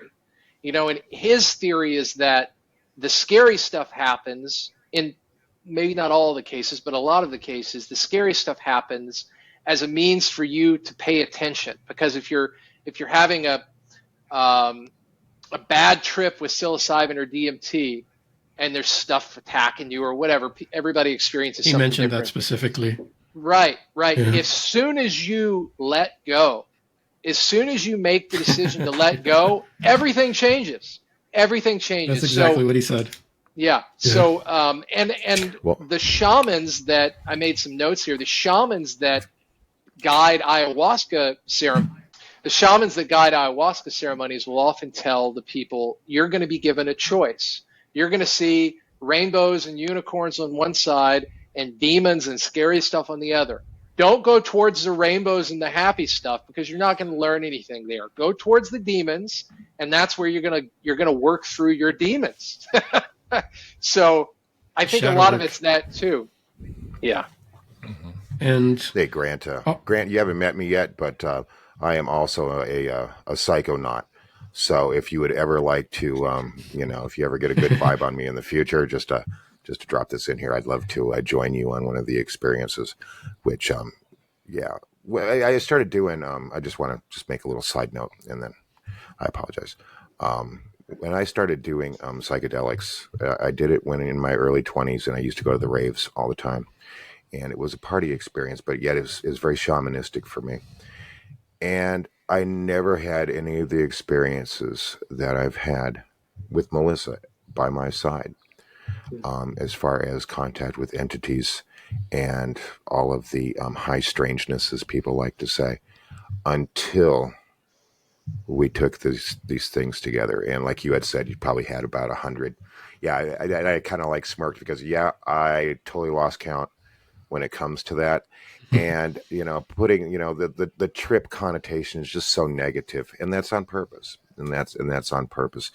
It's sad because that's just gatekeeping for the knowledge that we can gain, that the shamans gained, that we could gain even further, the contact experience. Now, one doesn't have to take psychedelics or plant medicine in order to have that.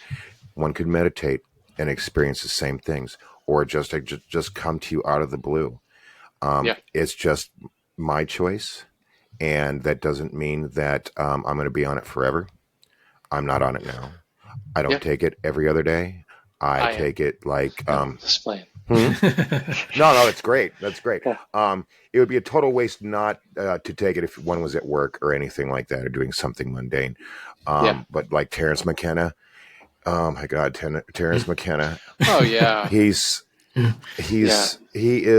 will be seen as a modern day Aristotle. And that's not because he wanted to be.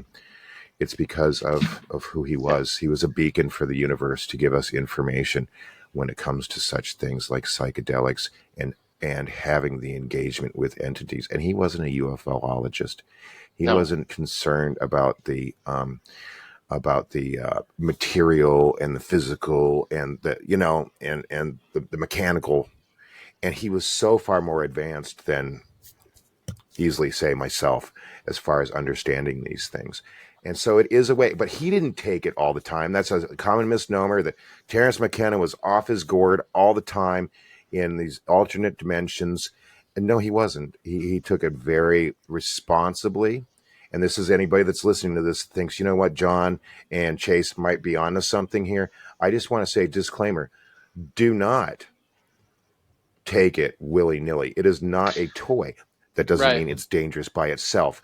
You can abuse anything, the best, most purest object that the universe could create could be in your hands, and you could abuse the batshit out of it.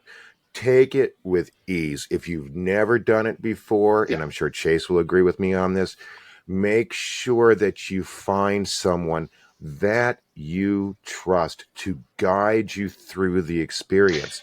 That way, if those things that are negative or that are fearful come your way, you can have somebody there for support for the bad, support for the good.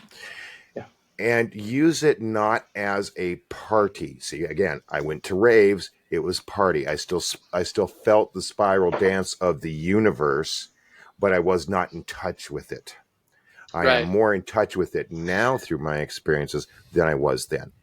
Which, of course, just leads to how interesting it is that when you experience something 20, 30 years ago, and then you come back that full circle to where the knowledge was there, the knowledge I believe that I've obtained to this point was there, but it was still out of reach because my evolution of my soul, my age, and everything else, my outlook on life was not ready. And the same thing goes with entities that I've had in contact with and then other people have had in contact with. If you're not ready, if you're not willing, if your heart is not in the right place, if your mind is not in the right place, you're not going to have that experience. Right. I would add to that Well, first of all, on the DMT, psilocybin, plant medicines, obviously, I'm not condoning the use of those things. And I Right. don't believe that, Right. that Christian or John or Druid condone the use of those things either. But we probably all agree that they can be very useful for better understanding, at the very least, They're better tools. understanding. Right, they're used as tools. And prior to taking DMT myself, I had very minimal experience with psychedelics. I took mushrooms in high school for fun. I never really had that much of experience. Never really hallucinated what we call hallucinations. And we can have a conversation about the nature of what we see being a hallucination in and of itself. And personally, prior to taking DMT, like I consumed all the material I could about the compound. Like I can tell you everything that there is to find out, at least on the web, about DMT, about psilocybin, right? So, there. But as you said, John, like you can have these experiences without the use of plant medicine. And Sean Webb, who wrote Mind Hacking Happiness, Volume 2 is a phenomenal book if you guys haven't read it. Volume 2 goes over all the, tying in what's happening in science and stuff. And he talks about having his own experience. And, there are a lot of common kind of tropes that come up in these experiences, like the ringing, the sound, going out of body, all these things can be experienced with the help or without through things like breathing techniques like Wim Hof method, or, following what Dan Brula talks about, or whatever, or meditation, talking about, I don't know, Jack Kornfield or Eckhart Tolle, people like that talk about those things.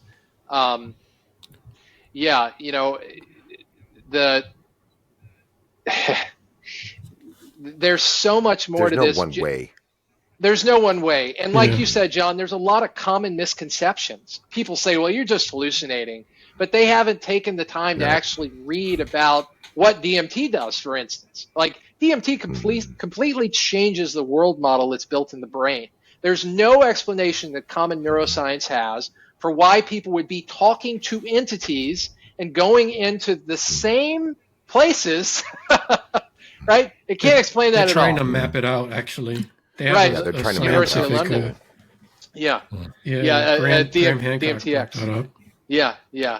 And Phenomenal work. If you guys aren't familiar with Andrew Gallimore, Dr. Gallimore's work, he was instrumental in setting that up with Strassman, kind of pitching the idea of a proportional integral derivative device to control the flow of IV administered DMT. Oh yeah, Slow drip. Try to, you have to keep up with the metabolism of people and stuff. But that's too much for me. I mean, I think if I was in a hospital, I'd be okay with it. And I agree with you about having a trip sitter, but I've had hesitation to jump into it because once you do it once, you realize it's called the God molecule for a reason, right? And the reason is not because you may or may not have a heavenly experience, but you're going to have an experience that's going to I don't think there are many people that take DMT recreationally. And I think Terence McKenna said, like, he famously said in one of his interviews, like, if somebody takes it more than 2 times a year, like, that's a big deal. Obviously, we know, I know I've taken it more than twice in a year, but there's hesitation because while it only lasts 15 or 20 minutes in this plane of existence that we're collectively experiencing, you might think you're gone. It might feel like you're gone for a year, a time displacement, 10 years, or So that's why it's always been, I've always hesitated because I don't know if I'm going to be gone for 20 minutes or 7 hours. Yeah. Right. I also wanted to say that just before I forget, because I know we're moving on to other stuff, but just to get this out there, in terms of like existence and negative stuff versus positive stuff, there's a channeler I listen to, Daryl Inca, Bashar, and one of the things that he brought up, sorry for the background noise, but one of the things he brought up, because somebody asked him about existence, and he's like, when was there a start to existence? And he's like, there wasn't. It just always was. He says, within creation, there are starts and stops, but not to existence itself. And all of us are different perspectives of the same one, consciousness, God, whatever you want to call it. And he says that as an aspect, because each and every single one of us and each and every single one of you listening to the podcast right now are an individual aspect of the whole. And as those aspects of creation itself, everything exists. So kind of like how we were talking about what you, like with you, Gray, and talking about how whatever you thought of would bring you to that experience. And then when you and what Grant Cameron was talking about just accepting it, and then you move on to the next experience. Right. Everything exists. And as an aspect of existence, you can't imagine anything that doesn't exist.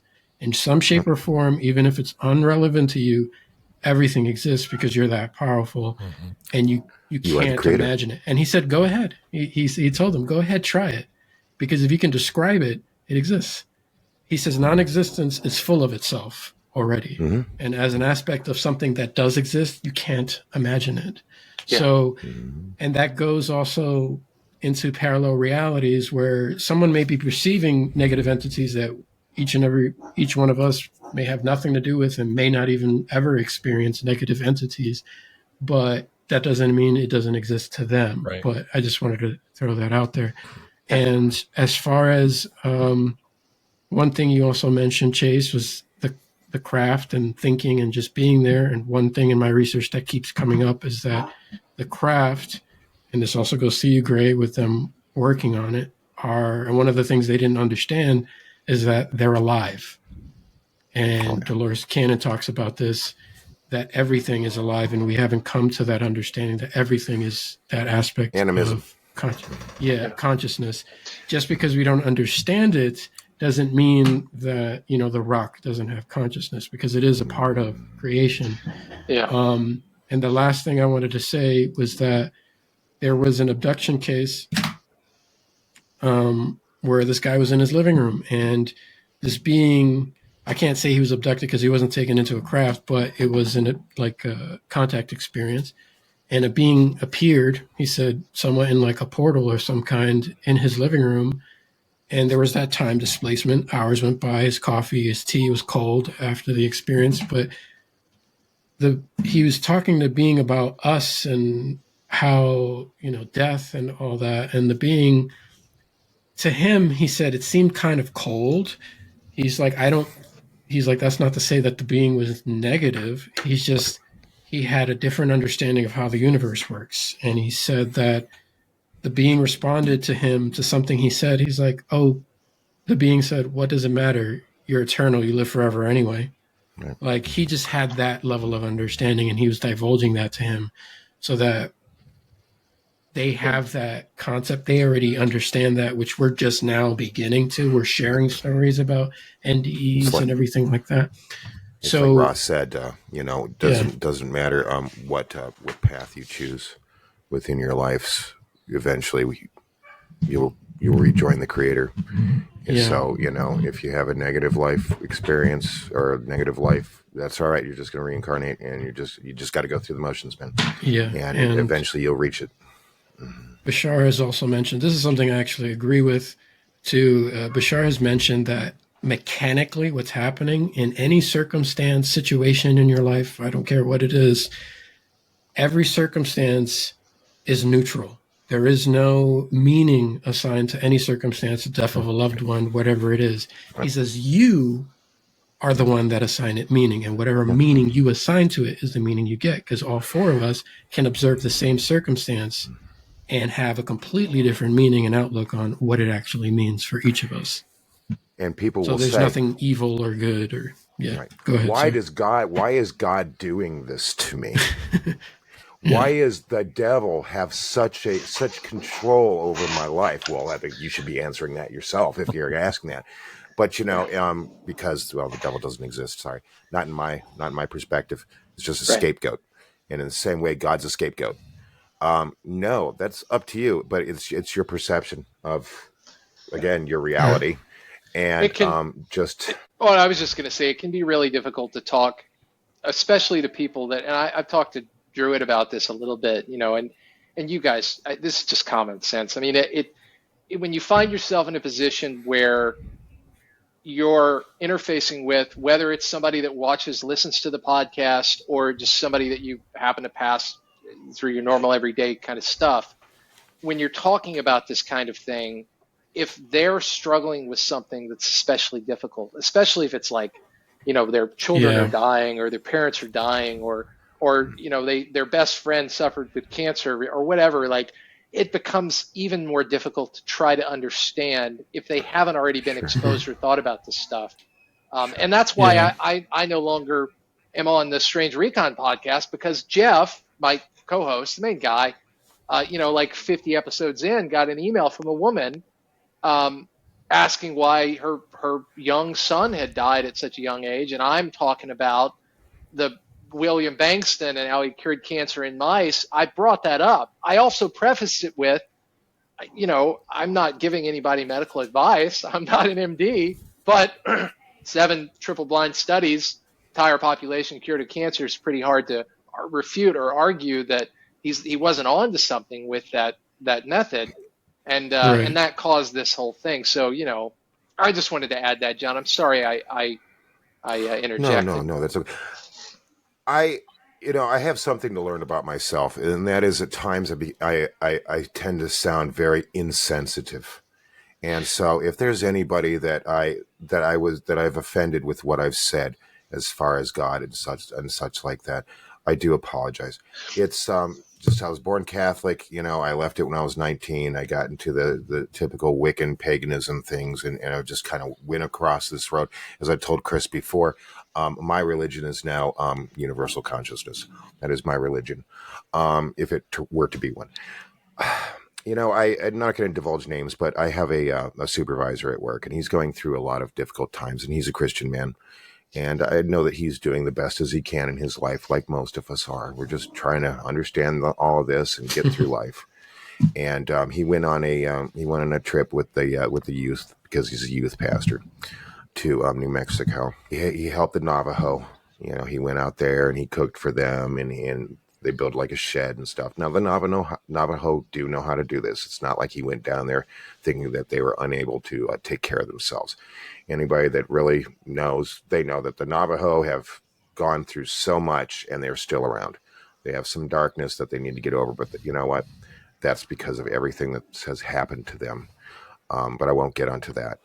Anyway, and he's getting ready to leave. His wife has gone with him, and a whole bunch of other people. And he's getting ready to leave, and he says that they ask him, "Can you stay? Can you stay and preach? We'd like for you to stay and preach full time." And his wife, he brought it up to his wife, and his wife was like, "Absolutely not. We got 3 kids. I don't want to do it. And the kids are in school now. Side note, I got moved around a lot when I was a kid in school, so I mean, if there's positives and negatives to that, but." And so they came back. Sorry, and a few days after Sure, Okay. I'm going to take a break after I say this too. After he came back, a few days after he came and he talked to me, and he was distraught. I could tell. And he's kind of quiet. He keeps a lot of things inside. And so I started asking him, "Hey, how'd your trip to New Mexico go?" He told me everything that I've told you. He said that there was one night, and he very much believes in God. He said there was one night that he went out there, and he saw the stars like he had never seen before his entire life.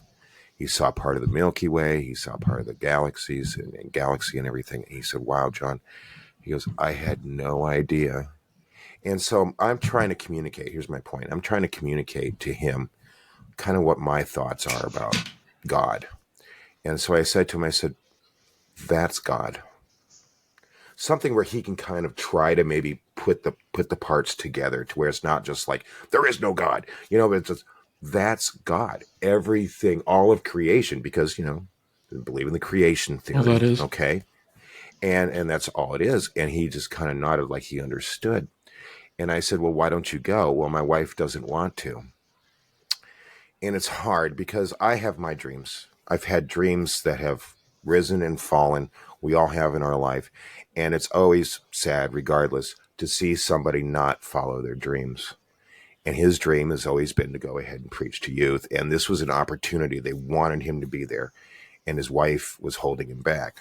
And now they're separated and stuff. And I'm still trying to tell him, go to New Mexico. Go and be with the Navajo. If I had the opportunity to be with the Navajo, I guess I could create that. But if I had it right now, and like a Navajo person called me up and said, come live on the reservation, I'd be gone. Because I think for him, I might be wrong, I think for him that once he went back there, they would have as much of a positive impact on him and his spirituality than maybe he might have on theirs. Because there is that knowledge and that, again, spirituality that the native tribes in America and across the world have, that Western religion and spirituality is desperately missing. And there could at least be that. And I think more people need to, not talking about UFOs, UAPs, aliens, stuff like that, need to experience those kind of things. And that may lead down the road to having experiences like we've been talking about. Because one of my first like out of body experiences was in a sweat lodge. I was like 22. I was living in Bisbee, Arizona. And this Wiccan woman who I had just recently met said, my boyfriend is a Navajo shaman, and she just was open about it. And she was like, I'm going to talk to him. Would you be interested in going to a sweat lodge? We didn't have internet then. And I was like, sure. I haven't heard much about it, but yes, I'm willing to go through the experience. And a few days later, I met him, and picturesque, very tall, muscular, strong, silent, and he was probably maybe in his early 30s. And he looked at me and he said, I'd like for you to come to the sweat lodge. And so we set up a time and went out there in the desert. And they had like a trailer that was out there. And he had a teepee that he had built. And it was kind of like sunset, he was heating the rocks in the hole and everything. And it was sunset. And, we went in, and I will tell you, the experience that I had, I don't remember a lot of it. That's how it was intense. I was on the ground, on the dirt inside the teepee, wailing because, and I felt, and this one other time I felt this, and it was just recent. And yes, I was on LSD, and the entities had given me, it sounds crazy, but it isn't. The entities gave me a hug. And I had that soul dissolution. And I felt, I'm relating this, I felt this anger, fear, not of the situation, just built up. Anger, fear, resentment, all these negative things that I've just been absorbing like a sponge, slowly like pieces of armor just being taken away. And I wept like I've never wept before because I felt the love. And while it wasn't necessarily love that I was feeling at the time, again, I was young, I was naive, I'm laying on the soil and I'm wailing in agony, but I could feel those pieces coming off of me. Did he stop it? No. Did he say, okay, you're not ready for this? No. He kept chanting. He kept pouring water on those rocks. And this is what I think about my supervisor. When it was done, I walked out of that teepee and it was evening and it was a clear sky. And I could see for infinity creation, the stars, the universe, incomprehensible feeling inside of the oneness of that consciousness that is neither masculine or feminine, is indifferent to what is positive and what is negative. And I'm coming, of course, I'm still learning, and I'm learning this stuff now, but it's like the universe is trying to understand itself on an individual basis, not just for humans, not just for NHIs, for the rock, for the bug, for everything. It is trying to understand itself. It's my duty, not to myself, to understand myself. I feel it's my duty to help the universe understand itself a little bit better. And something like that kind of experience of the Sweat Lodge or whatever for somebody else can help bring those epiphanies to light. So whether it's through ayahuasca, whether it's through DMT, I don't have access to those things. Mine is LSD. But you know what? Meditation, light, sound frequency, whatever works for the individual is the most important part of it. I don't know. I feel like I've rambled a little bit here. I've kind of, there's a lot for me to say, as you can tell. But I think that it's important that people open themselves up. Nothing good happens. I mean, nothing good. I don't mean evil happens, but no growth occurs until we start at least asking the basic questions. Why? Yeah. Okay. I haven't had this experience, but why has that person had that experience? Or why is this the case? We're so closed off with, in general, with, oh, we know so much. We sometimes I'll say we know pretty much everything. And like you said earlier, Chase, and then all of a sudden science says, no, you don't. Because a theory is a theory. A theory is never a fact. It's just the best information that we have going on at that time. Throw in, everybody's got a different reality, and then, you know, it's everywhere. But it's, we know nothing. Yeah. And in this dimension, density, whatever, we're not going to know everything.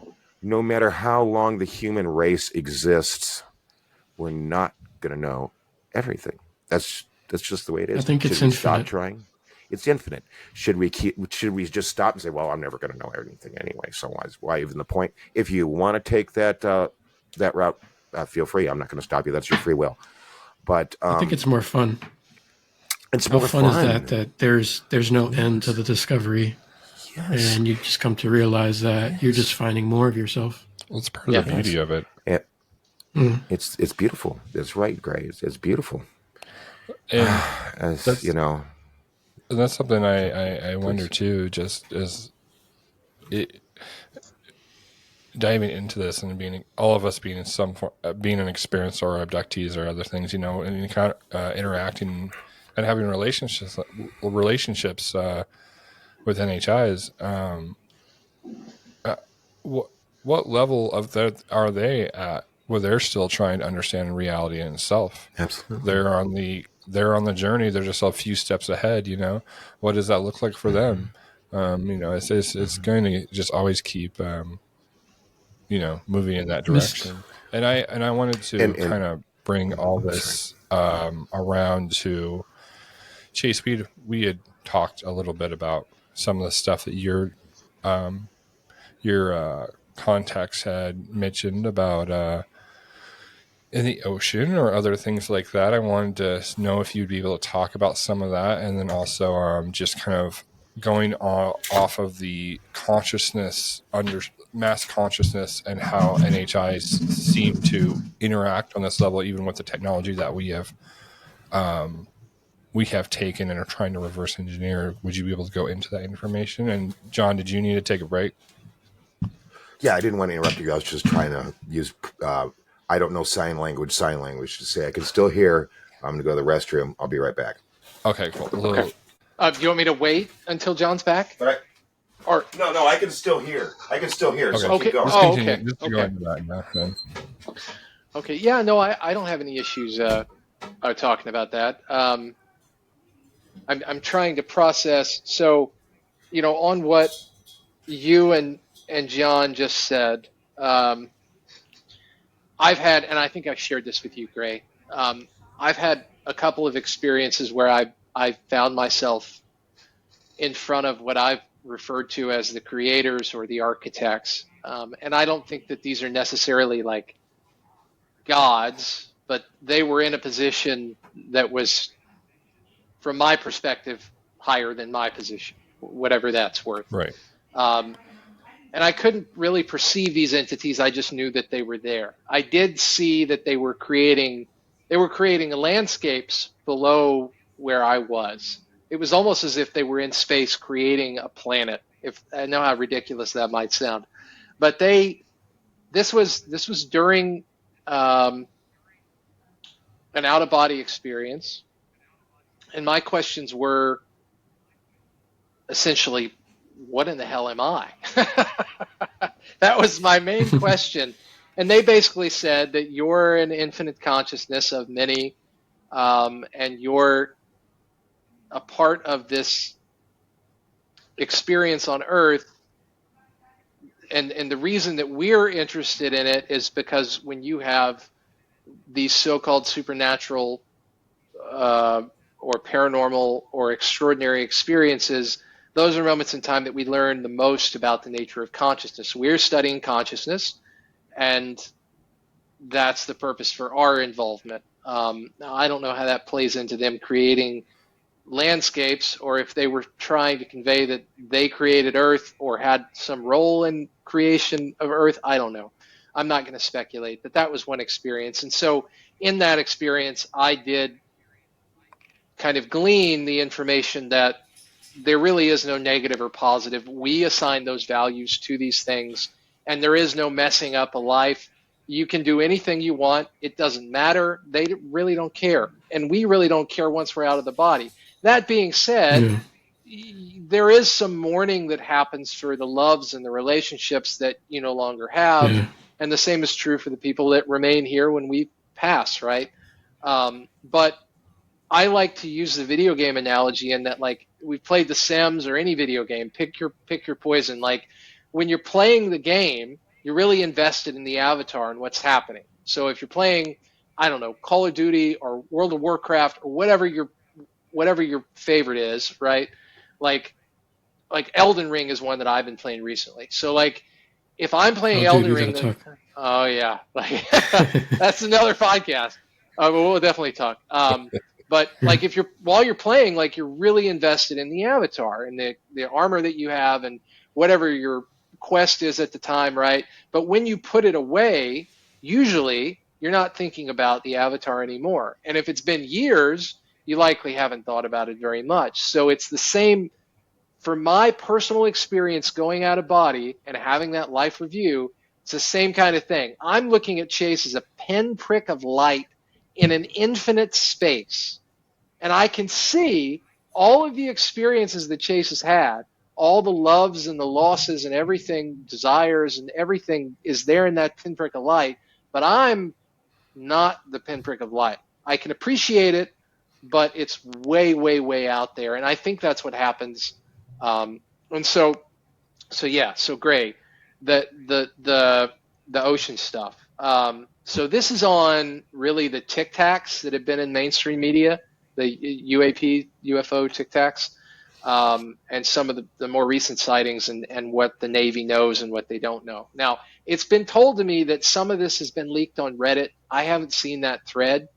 I don't think, but a very reliable source told me that they're aware of a manufacturing facility that is actually in the Bermuda Triangle, which is the reason why the Bermuda Triangle is the Bermuda Triangle is because this facility is typically there, although it does have the capability to move around in the same way that other airborne UAP move around. So it can get up and go somewhere else. It can also dive deep, but usually it's near the surface. So the manufacturing facility, they believe, manufactures these Tic Tac craft, and also the rod craft and the triangular craft. Gray, I didn't tell you this before, but the triangular craft are typically referred to on that side as kind of cargo vessels. They carry a lot. Makes sense because they seem to be a little larger. They usually are used to carry things or to mine things. The rod craft are more of kind of living laboratories that can move around, and then the single pinpricks or the tic tacs are like scout vehicles, or sometimes autonomous drones kind of vehicles. So they're aware of this facility, and they also are aware that the entities are terrestrial in nature. They're not extraterrestrial, although they've been here a very, very long time. Now, if you look at the planet, right, it's 60% water, right? The 90% of the ocean has not been explored, mainly because a lot of it is really, really deep down, 10,000 feet or deeper. And we have technology that can go that deep, but it's not something that people do on a regular basis. We explore more of space than we explore of our own oceans. So, if you think about it in that way, it makes a lot of sense. Now, this would be an antediluvian society, something that was here prior to the last ice age. And they've been here for a very long time, and they have this high technology. The vehicles are alive. They're physical / non-physical tech.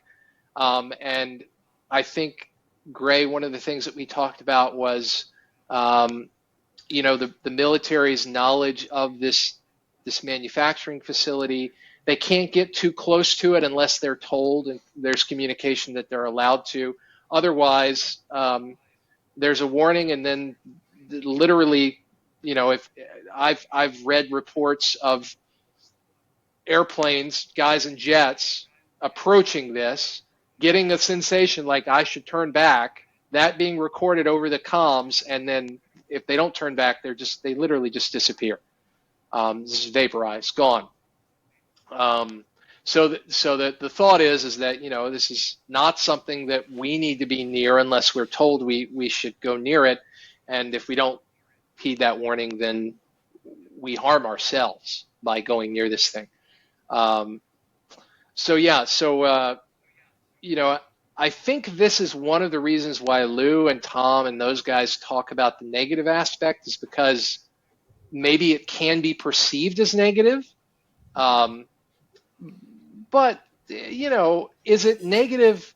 Like, if I break into my neighbor's house and I don't tell him, like, I'm going to come by, and I just kick the door in, and I've got a machine gun, 2 machine guns, and some missiles that I'm carrying on my back, it's probably not going to be met with, like, a smile and, like, come on in. It's probably going to be somebody with their own gun, telling you to get out at the very least. So I think that's what's going on, and maybe Tom and Lou, have these reports, and they think, that because they can't go to this specific part in the ocean freely, that means that they're hostile or something. I don't know. Right. Yeah. Well, what else was it, Gray, that you wanted? Possibly. Yeah. I just wanted to share those details if you were able to, which thank you for that. But also, I was just wanting to, because we had roughly a conversation about afterwards. We were talking about intention of like, they care about more about the earth than they do about us, and like they're very defensive against like these, military coming in. And it was we were just kind of going back and forth on theories of that. I just wanted to kind of pick your brain on what you think about these NHI or these, terrestrial NHI and nukes perspective. Nukes too. Yeah. So nuclear interference. So the same entities that have the same entities that I've been told have this manufacturing facility here on the planet that have been here this whole time. They have been in communication with I've been told they've been in communication with certain entities in the U.S. government and other world governments, and they have more or less told these contacts that they don't really care about us. It's that they care more about the planet. They don't have anything in common with us because they're so far removed from where we are. They're so far advanced that there's not any kind of real dialogue that would benefit them in any way to have with us. So, but this is just one. This is just one entity. This doesn't get into the non-physical stuff that we've been talking about, right? Obviously, there's a whole host of different types of entities that we can encounter as autonomous conscious agents in this universe, right? So we're just putting that out there. But on that, yeah, the communication with these specific entities was that they cared more about the health of the planet than they really cared about us. The other was nukes, and I think Lou has brought up on several occasions that they visited nuclear facilities. I know from some other reliable sources that they visit all the nuclear facilities all the time. This is not something that's happened 30 or 40 times. The nuclear facilities and the people that manage and are responsible for those facilities know that they're there all the time. It's a weekly, monthly, maybe even daily thing. And they have stepped in. They've shut down. They've completely neutralized. That's why I see on the news. Yeah.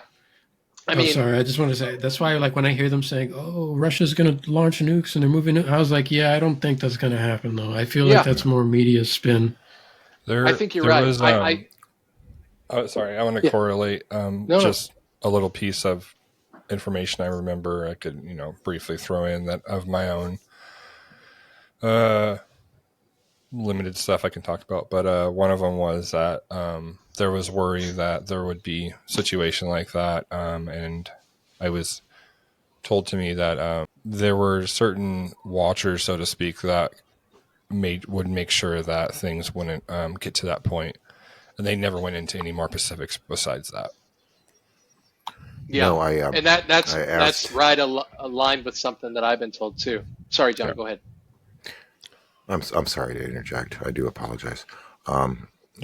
Chris had mentioned earlier about using the rods, the channeling rods, and then we've also here been using a spirit box, and they communicate through both to us, and they have for some time.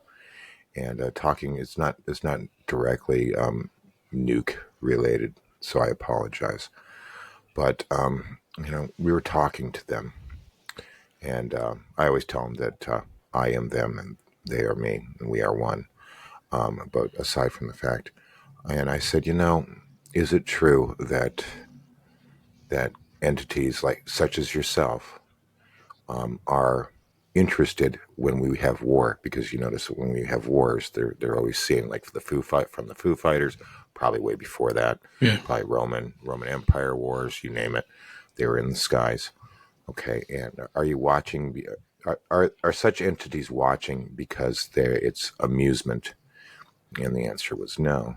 Well, at least for this group that I'm talking to. And is it because of the wars and trying to understand us? And they said no. And then it dawned on me as if they told me, because I can contact them without using my voice. Actually, when I start off, I'm just thinking, and they respond to me. And it dawned on me: are you looking for signs of compassion? Are you looking for signs of, positive behavior?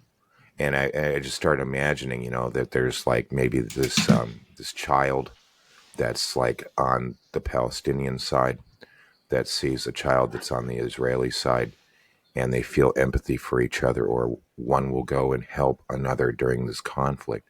Are you looking for the positive? And they said yes. And so, at least from their perspective, it's not at all what we generally think, that this is for their amusement or they're just studying because they don't understand. No, they're looking for a shred of decency. Now, is that the exact methodology for the ones that are the manufacturing entities that are in the Bermuda Triangle? Might not be. Again, we're not just dealing with one intelligence here. We're and just physical. There's interdimensional. There's physical. Right. That's why we have a whole bunch of different crafts that are different from the ones that you even talked about. And a lot of that, what you made sense. But yeah, they're looking for the decency and humanity sometimes. And are we really worth continuing to communicate with? I mean, not just on an individual, but a societal basis. And yeah, when those things come out, then that's kind of affirmation to them, a confirmation to them that yes, it's still a pursuit worth going after. Well, I also wanted to say, John. Oh, sorry, go. I was just going to add really quick. Keep your thought, Chris. When I had made my first contact with the NHI that I'm aware of, and I went to a different planet, projected myself there. The first time I did, I was very scared. I was coming out of a lot of my religious dogma of negative entities and stuff like that. And so as soon as I projected myself, I was instantly back in my body. Like they just reflected me back, and they're like, they tell me like, do not come here with that, like very sternly. So when I did, when I made that repeat and I corrected myself, my intention and, neutral and like, I'm just going to accept whatever, accept because I want to reach out to them. It was completely different. I was able to go there. They had the interaction, with a woman, and by the water fountain, and she felt super like it was like a mother that I forgot. Like it was so familiar, a family feeling, and so I feel like there's an element of that. There is a requirement of respect and also sternness of bad intention, and they are able to kind of sort through that. So I feel like there's an element of that, and this is my just intuition speculation, but I feel like there's more to that than just they don't blatantly care about us. They're waiting for us culturally. Bashar has mentioned, because people have asked, are there other entities and with different? He's like, yeah. He's like, they each have different agendas, just like we're all a different perspective, looking for information in different ways. It's just like, it's not that they're all aligned or they're all communicating to do the same thing. It's just like there are as many reasons as there are people on the planet. There's just different things other beings are looking into. And just wanted to mention, John, because you were talking about the rods and how you started thinking, for anyone who wants to try it, because of John mentioning it, I was like, oh, I'll give it a shot. I actually started a rod session without speaking. And it was incredible because they were answering with me just thinking the question, yes and no. That's how I always direct: cross for yes, move apart for no, please. Yeah, me too. And return to neutral. And it does work. That just shows the universal consciousness theory. Yeah, exactly. You know what? Yeah. That focus, like Dr. Greer said. That focus that you guys are describing is specifically Druid, but you too, Chris and John. Like, you Druid, you said they basically said, don't come here with that. The first attempt when you projected, and I can empathize with that experience because I've seen that with DMT. And John, you mentioned Terrence McKenna. Obviously he's the guy that's known for saying, you pop into this world with the self-dribbling basketball elf mechanical people, elves. Right? Mechanical elves. Okay, so what they do, and he talks about it. He says maybe it doesn't happen to everybody that takes DMT, but a lot of people, or some portion, experience these jokers, right? The mechanical elves, the same thing in my mind, the jesters. And what they do is they always have something that's coming out of them, or they're juggling something that they want you to pay attention to, but at the same time, they don't want you to pay attention to that. And also, they want you to also do what they're doing. And Terrence McKenna does an excellent job in his writing and the interviews that he's had in talking about this process of creating something with your voice. Now, in that space, it's not a physical voice, right? You realize that you're creating something, and if you turn it negative, if it becomes negative, you basically get slapped. Like, they don't want you to have this negative mindset because they want you to realize that you're responsible for creating. Dolores Cannon, Chris, talks about how we're here to learn the process of creation. And so I think And there's energy manipulation, yeah. energy manipulation, right? And so, in dreams, you have this opportunity to not only become lucid, but to really be structured in what it is that you want.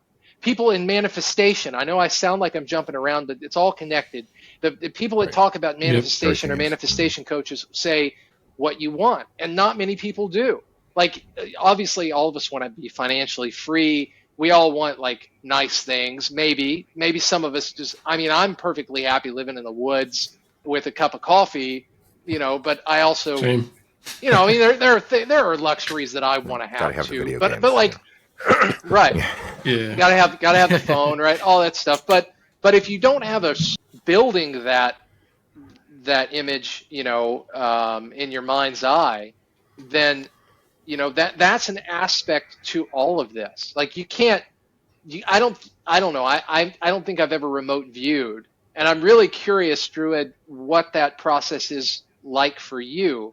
But I've listened to, obviously I'm familiar with the people that are known for remote viewing, like Russell Targ and Hal Puthoff and Ingo Swann and like Leon Buchanan, all these guys, right? But I think you have to have a really clear and active imagination to even begin to remote view, and then you realize that the imagination itself is not really. I feel like I'm just rambling now, but I think you guys continue the understood thought. what I initially you're not. started. You're good. Well, it's just yeah. So I can kind of expand on or try to explain a little bit more of that if you're wanting to know. Yeah. You told me a few days ago that you had projected yourself up, like where you're able to go up in space. The way you were describing it, where you could, I could feel the tree, I could sense it, like where you're having extra sensory like senses, and you can taste colors, and like there's like it's hard to describe, it's hard to put into words like all the information you're getting.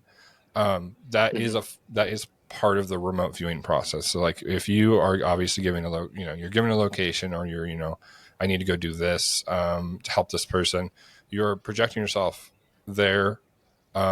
There's different ways you can either project yourself where you're in that location out of your body, or you can, be viewing that area. That's, and Ingo Swann differentials, or Ingo Swann talks about the differences between that where he was like the astral body versus, and they actually perceived his energy, and they saw him. The two beings. If he would have done it the other way, where he was viewing that location, but he was still internally, he was still in his body, then they probably wouldn't have been able to sense them. So there's different ways of doing it, but when, bottom line is that you are pushing your energy of what you like, your essence, and you're moving to that location, and then you're trying to imbue yourself in that area, where then you can get information that you're able to either write down or you're able to perceive. And then there is a process where at least I have done in my own process, where I try to scrub through that area to make sure that there's not anything that my mind is trying to fill in. So I'm trying to get as much of an accurate representation of where I am.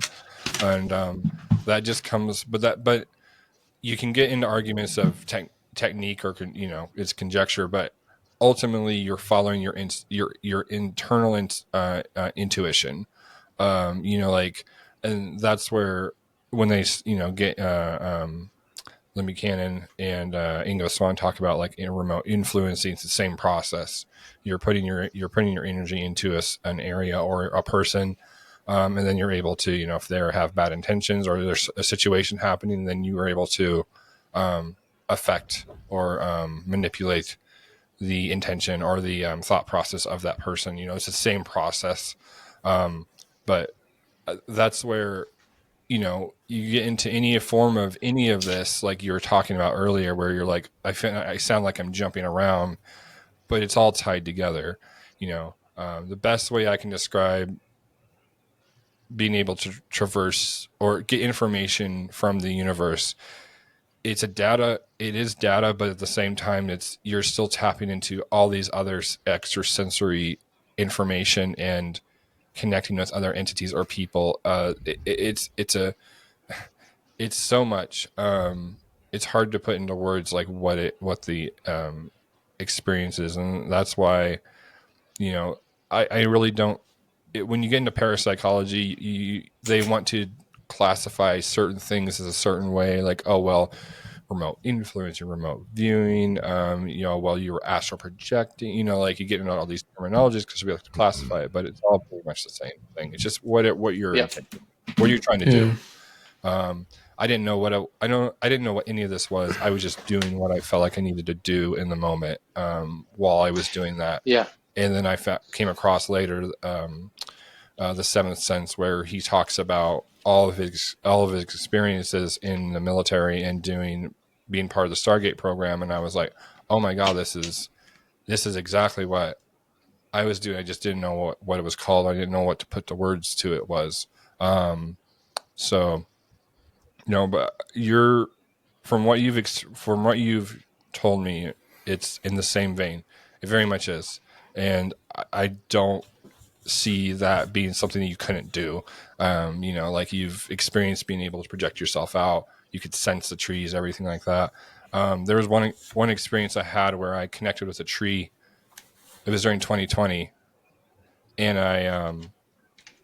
I was thrown through the root system of this tree to his mother tree, and it was a really, really big tree, had a lot of energy, really beautiful, and the tree was like, I'm going to take your negative energy, I'm going to wash you, pretty much. And so energy washed through my body, and I felt super like it was within like 10 seconds I could be a couch potato type, like, and I was super stressed out.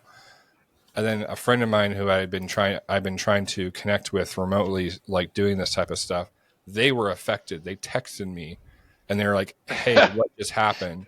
So it wasn't something. You've done that with me. Actually. It wasn't in my mind. Like there was actual energy change, and like I was actually connecting with other consciousness that was the tree itself, and its network of and learning about just forests and how they work with mycelium and all that. It's just how they are alive. Like they are alive. Like you can interact with them and they are intelligent because they are feeding off of the mass consciousness of the universe, just like you and me.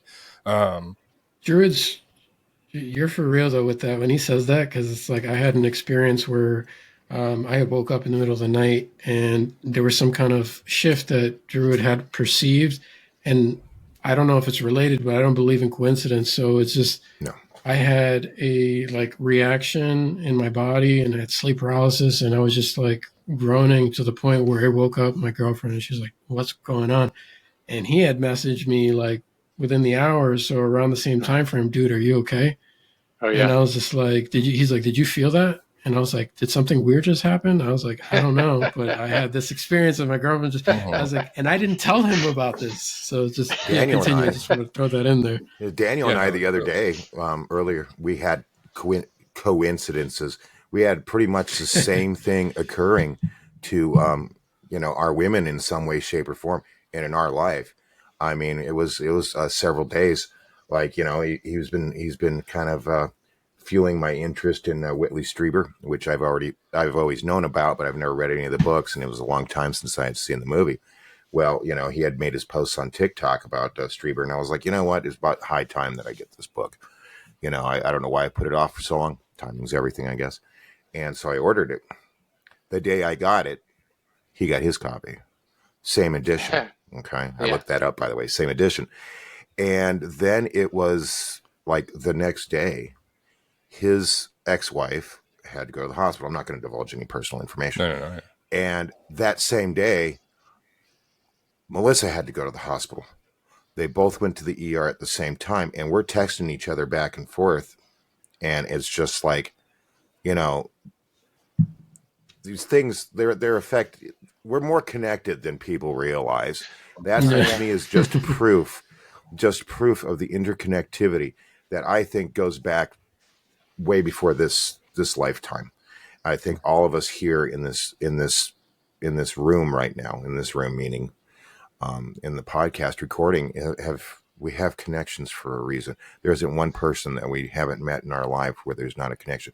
But when things like that happen, like Chris, you were saying that you were feeling this paralysis episode, which we've talked about before with paralysis.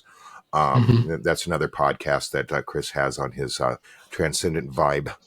And I'd like for us to eventually talk more about those kind of experiences. And then I just want to say, I know, I'm sorry, I'm long-winded. And again, I've only had a couple hours of sleep.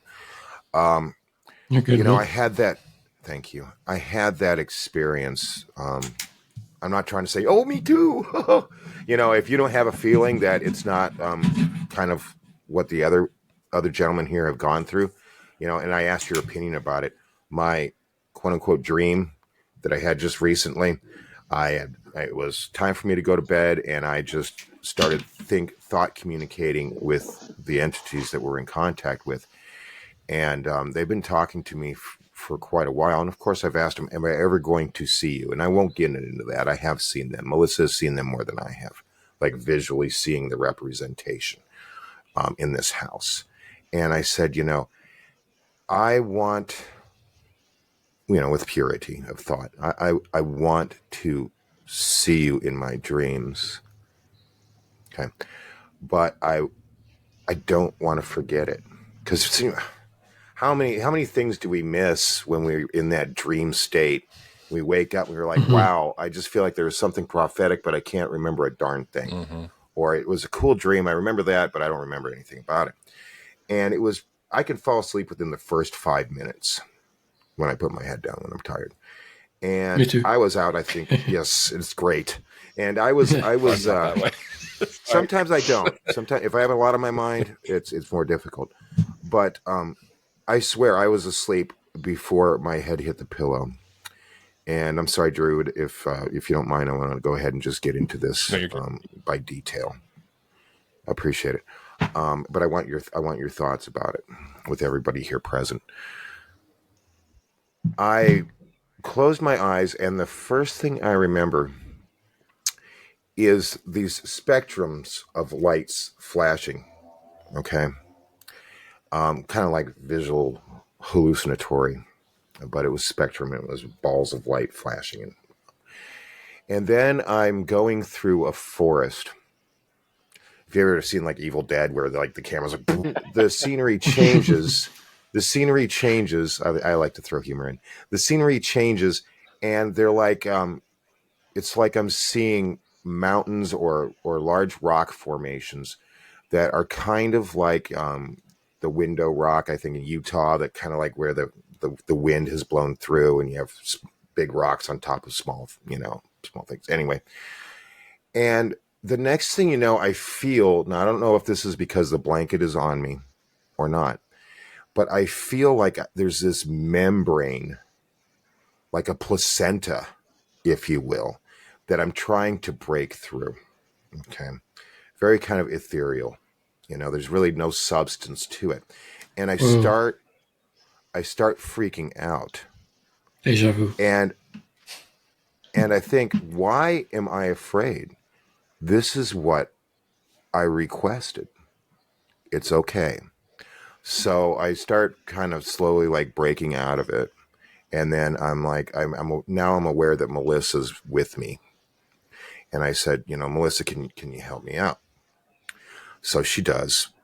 And I noticed that we were laying on this platform. Yeah, it was kind of grayish, but I don't know if it was metal or not. Not important.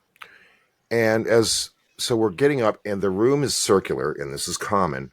The room is circular, but I can't make out exact dimensions. Okay, and it's kind of foggy, but it's not really fog. It's more like, imagine it being kind of like dark or very dim where you're at, and there's this light source that's above you, that wherever you go, it's just above you. So you get an idea of maybe doorways and stuff like that.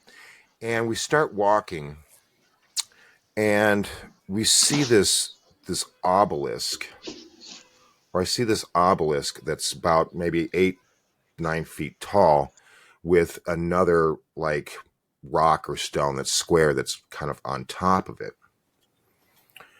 And her and I are studying it. And by the way, during all of this time, I'm hearing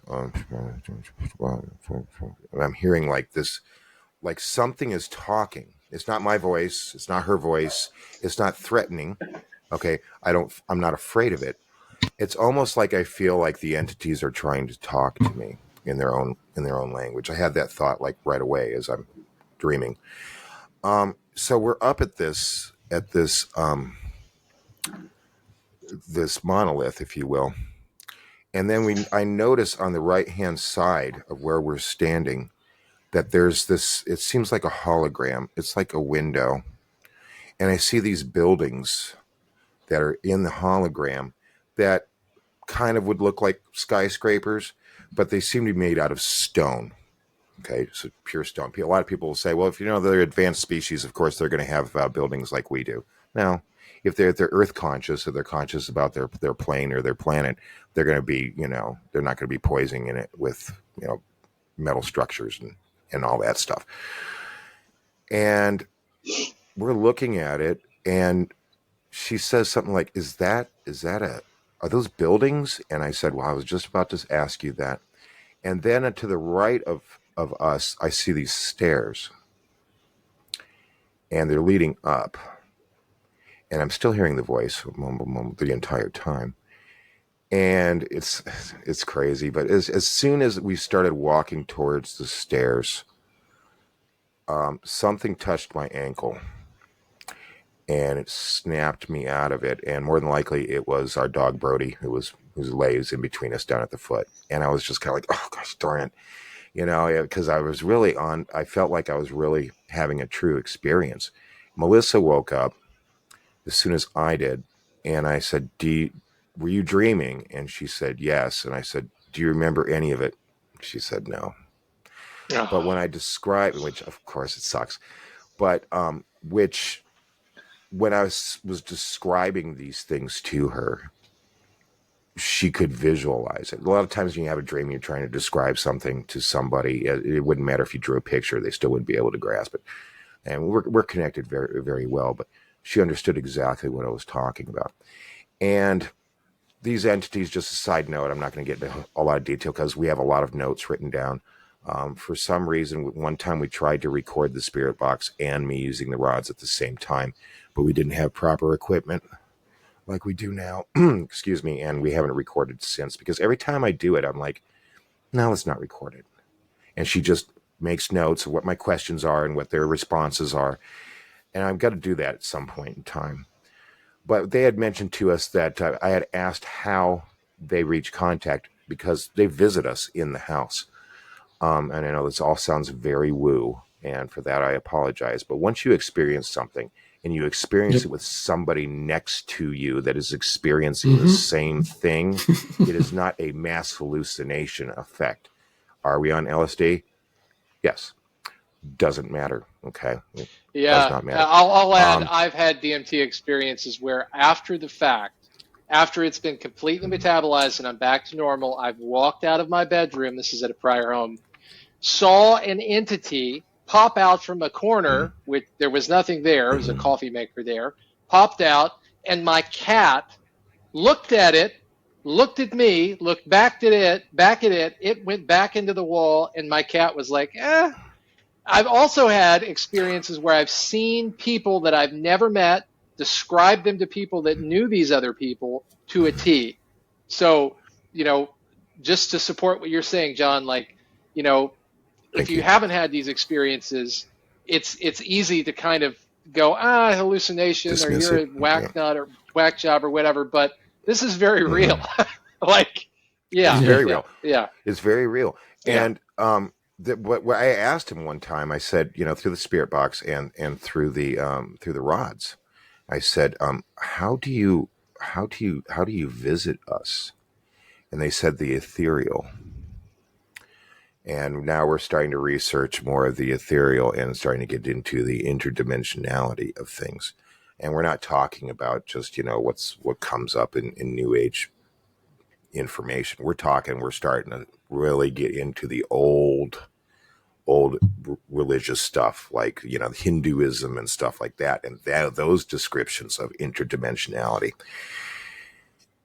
And when we're doing these sessions, previous to this dream, which I don't believe was a dream, but I still want your input, Daniel, on it and what your feeling is because of how you've experienced it. I'm not claiming that I remote viewed. I'm not claiming anything of the sort. I personally believe that they assisted me because my thought was pure. But they'll come up with these answers sometimes, and I'm like, what do you mean? And then later it comes to light. It's like I told Daniel the other day. It's like you're trying to work on this puzzle. Melissa made this analogy. You're trying to work on this puzzle. You've got it spread around the table. You've got some of the edges made, yada, yada. You're looking for that piece. And you look at it. It's like your keys. You can't find your keys. Once you stop looking for your keys, or once you put that puzzle away for a while and you go do other things, you can come back to it like a week later, sit down and go, oh, there it is. Yeah. I don't know why I didn't see it before. And so some of this information that they've been giving us hasn't made sense at the beginning. Some have. And then it's just like, wow. So I if anybody's interested, sorry for stuttering, but if anybody's interested, if you, Chris and Chase, if you're interested to hear more about those experiences that I've had with them, I'm more than willing to talk about it. I have nothing to hide. But what do you think about that, Daniel? About just that quote unquote dream experience possibilities? Well, I mean, obviously it was you. So the interesting part, and again, I don't think dreams are just dreams. I think, you could potentially eat something and you have a weird dream, but okay, right, maybe write that off. But when we're asleep and when we're dreaming, that it is a form of altered state, and where our conscious mind is asleep and we're doing whatever, that is complete conjecture. But the fact that you asked them before and then you remembered it clearly, distinctly, you're like, I want to interact with you and I don't want to forget. They responded to you, obviously, like that's real, and again, our sense of reality, or you ask them in the physical plane, hey, I want to remember in my human brain that this interaction happened. And it did. Now, Melissa didn't ask that, and then she didn't remember. But there's obviously a relationship and interaction you guys are having with these entities, and where they're able to interact with you on a more, and like what goes into play with being in altered states with DMT or shrooms or other things like that, where they're altering our perception, where they're breaking those barriers down, where we're able to perceive or interact in these other forms of reality. They might be trying to interact with us a lot more than we assume, but we're just, we have our defenses up, our natural defenses during, our waking moments and stuff. And besides being in an altered state, in being a more meditative spot where then you are able to perceive more, that's an experience I 100% don't discount or anything like that. I think that was a genuine interaction you had with them, and they are reciprocating what you're wanting from the experience, and building more of a understanding or relationship with them. And I just wanted to, before we continue, I just wanted to ask Chase, how are you on time? Just because I probably should head in about 15 minutes. Okay. Just getting kind of, I think, I don't know. I'm in Central Standard Time. Are you guys? I know Druids. I am. Okay, you're a CST. Okay. I know I'm in North Druids. Carolina. East Got a Coast. couple hours. Oh, it's later for you, Chris. Okay. Yeah, Um, I've been No yeah. problem for me.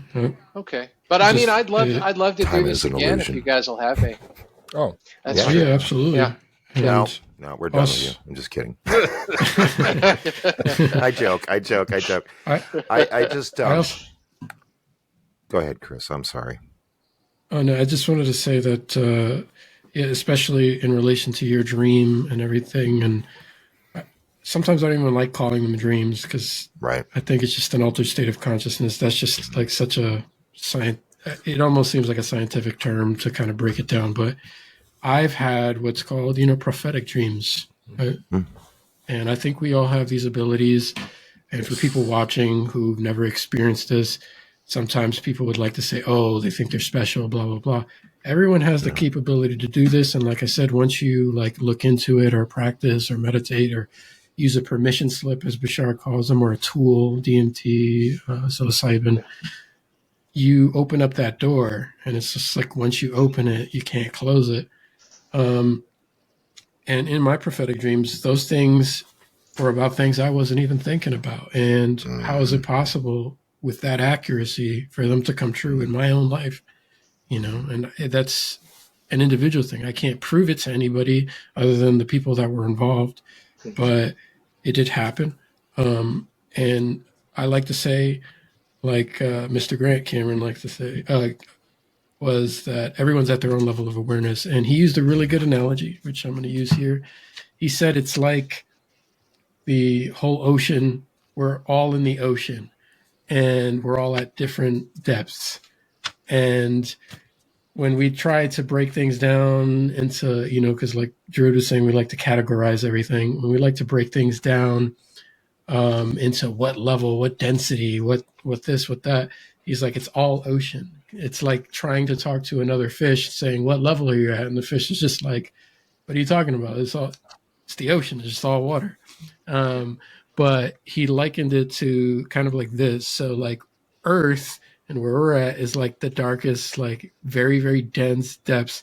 And with these NHIs are at a much higher awareness level, so they can see more clearly. There's less darkness, and we're slowly moving up. And as we start moving up into the clear waters, so to speak, we have that higher level of awareness. And it's not that these beings are also only just started communicating. Maybe they always were communicating, and now that we're like going up, we're able to perceive it. And I just wanted to share that.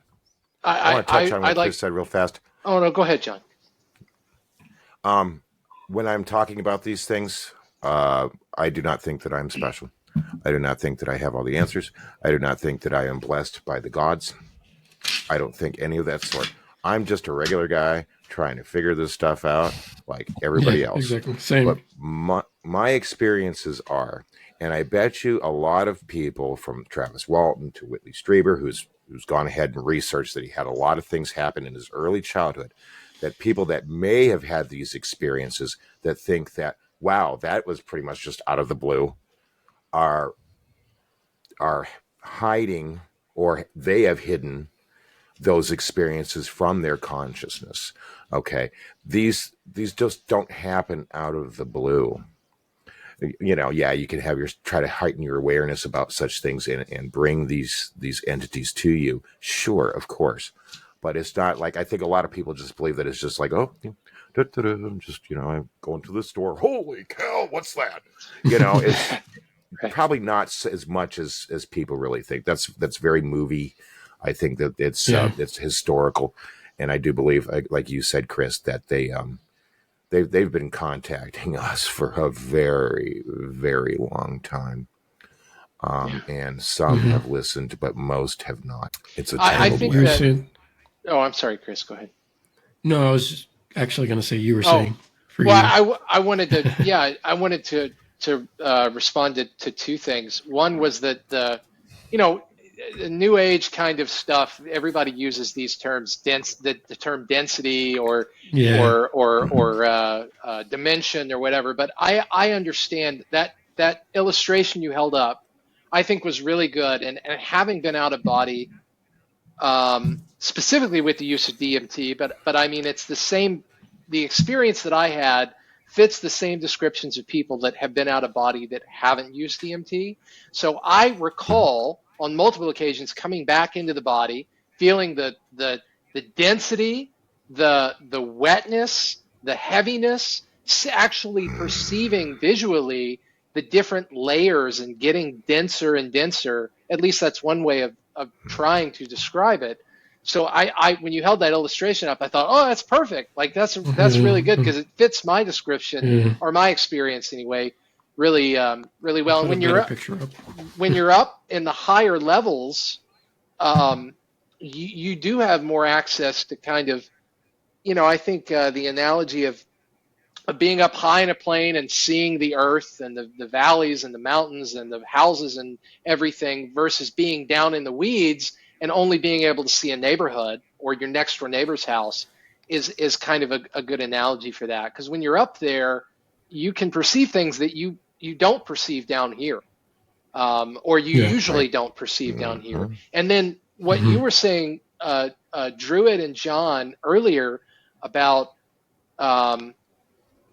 these abilities kind of being innate. I mean, I've had this kind of idea from a very young age, maybe 10 or so, that, if other people could perceive ghosts, then there's no reason that I shouldn't be able to perceive those things or have these other kinds of experiences. And when I was right after the triangle experience, maybe 6 months or a year after, I had an experience where I was in my bedroom. I had been telling myself for a month prior what I just said. If people out there are mediums and can talk to people that are deceased or other entities, I can too. And so for about a month, I told myself, I can do this. I can do this. I'm actively looking for something. I'm looking in the shadows, looking for stuff, listening, right? And so I go to bed one night. I go into my bedroom. I lay down in the bed. I have a lamp on the nightstand that I had literally just turned off. I haven't closed my eyes yet. I see a light in the corner, like a corner up here, right? I see a light in the corner of the room that looks like a star. And I'm squinting at it, trying to figure out what it is. And I sit up in bed, squinting at it, and it flies toward me, like rapidly. Bam, it's right in front of my face, and it's a face. Right? And it scared the crap out of me. Like, I jumped out of bed. I ran out of my bedroom. As I'm running with my comforter and sheets around me, I'm thinking, okay, like, I can see it. I don't want to see it anymore. That's enough. And I never saw anything like that again after that. But that, I think, was a test. I think, they were like, well, like, you want to see us? Okay, let's see if he's up for it. And, but maybe not. I'm not sure how to interpret that. But I do really believe that, these other experiences that people have, like Druid, you said, remote viewing. I think that we can all do these things. It's just a matter of if we really want to or not. Yeah. Yeah. Yep. Yeah. And John, if you have any insight into that experience, I would be immensely grateful. I'm sorry. Yeah. Or anybody. Melissa's seen. Yeah. Melissa has seen. We all have these abilities, and but I think that her abilities differ from mine. I have this, and I totally, Chris can vouch for this. I remember, Chris, when you got the rods, and I just was like, hey, Melissa, Chris has gotten rods. And she's like, oh, they're cheap. Let's buy some.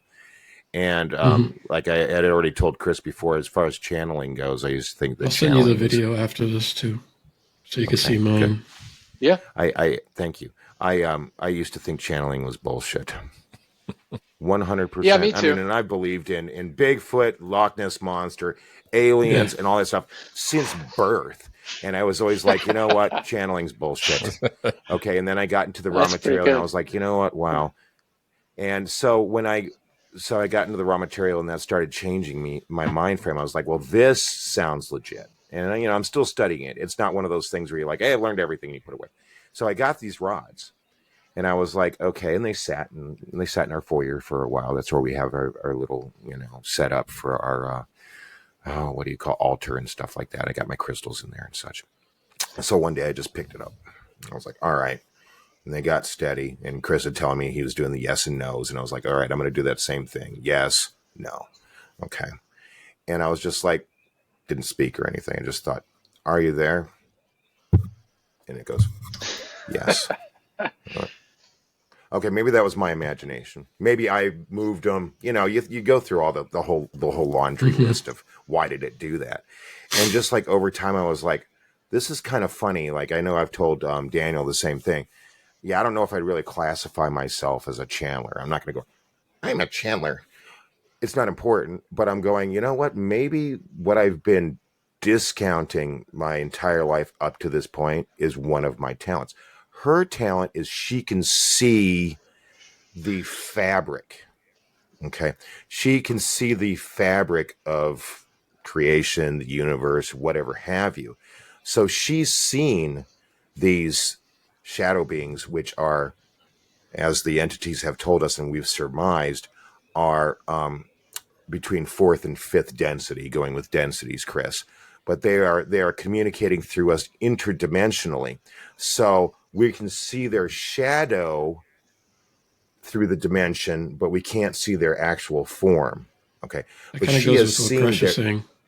Yes, that goes exactly with what Gresh is saying. And then I had sent a video to Daniel just before the Gresh interview talking about these synchronicities where they were talking about that. And I was just like, should have had a V8, right?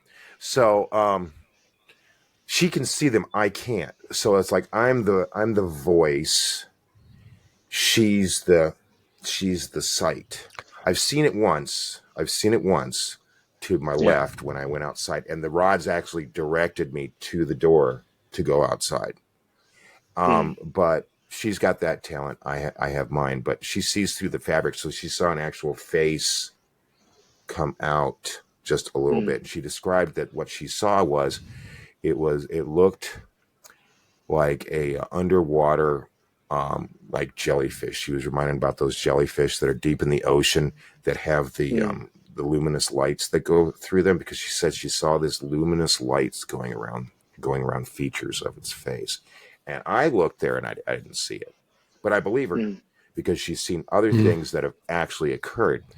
And so it's just wild. Different It's levels. just really wild. Yeah, it's like some people are able to perceive auras. And I also think that just like, Chase is good at one thing and I might be better in this way, or Druid or John, we have our not every medium, for example, is the same. Like there is a natural when I have communication, it's visual for me, and it's also like in my head, and then it's also kind of just like downloads. I just know what they mean. But some mediums don't work like that. Some people will they'll paint, and that's how they do their mediumship stuff. And technically, like Daryl and Bashar has said, that everyone channels technically. So like when an artist who's lost in the painting and he's like, that's a state of channeling. Whatever it is that you love to do, and you get lost in it, editing, whatever, is a state of channeling, but it could be used as a tool for other things like communication, things like that. But just because of time, did anybody have any other questions for Chase, Morpheus? I feel like I will just add too. I know they're gonna. Feel free. I think my schedule might be less restrictive than you guys. Maybe, I don't know. I'm assuming, but let me know if you want to connect individually or again in a group or whatever. I'd love to continue the conversation on different levels. I would just say that, John, you mentioned earlier how you thought channeling was bullshit. And I come from a place, and maybe I failed in my introduction here on the show, but I came from a place where as a young kid, 10, 15, up to maybe the age of 16 or 17, like I knew that aliens were, just look outside, right? The Drake equation and all that jazz, like extraterrestrial existence is a given because we're literally talking to each other. It's from a mathematical perspective, obviously there are extraterrestrials, and obviously because just of the sheer vastness of the observable universe, there's going to be intelligences that are far more advanced than we are, right? And we're nothing, right? And so I knew that. And so I had that experience at 15, and I thought, okay, well, that was an extraterrestrial craft.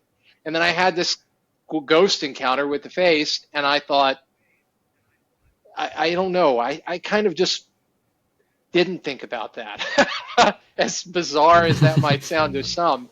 And then I had some other experiences, and then I got into my late teens, early 20s, and up to maybe the age of, up until I had started having these conversations with people, which was I was probably like, I just turned 40, which is fucking crazy. Pardon my language. Kid. Kid. But kids. maybe 20, 25 or 26 or whatever it was. Like 5 years ago, I would have been 35. So maybe up until the age of like 33, I was a staunch anti-theist. Like, I thought religion was bad. Everything comes from worshiping the sun. I thought I had all the answers. I thought I knew what I was talking about. I didn't know shit, right? Like, I've read a lot of religious textbooks and books and Sure. the Book of the Dead and all these things. But when I had that C5 encounter, John, I did the same thing that you did. Forget what you were talking about, where you had to do something over and over again to confirm that it was real. And so in that first C5 experience, the rods, right.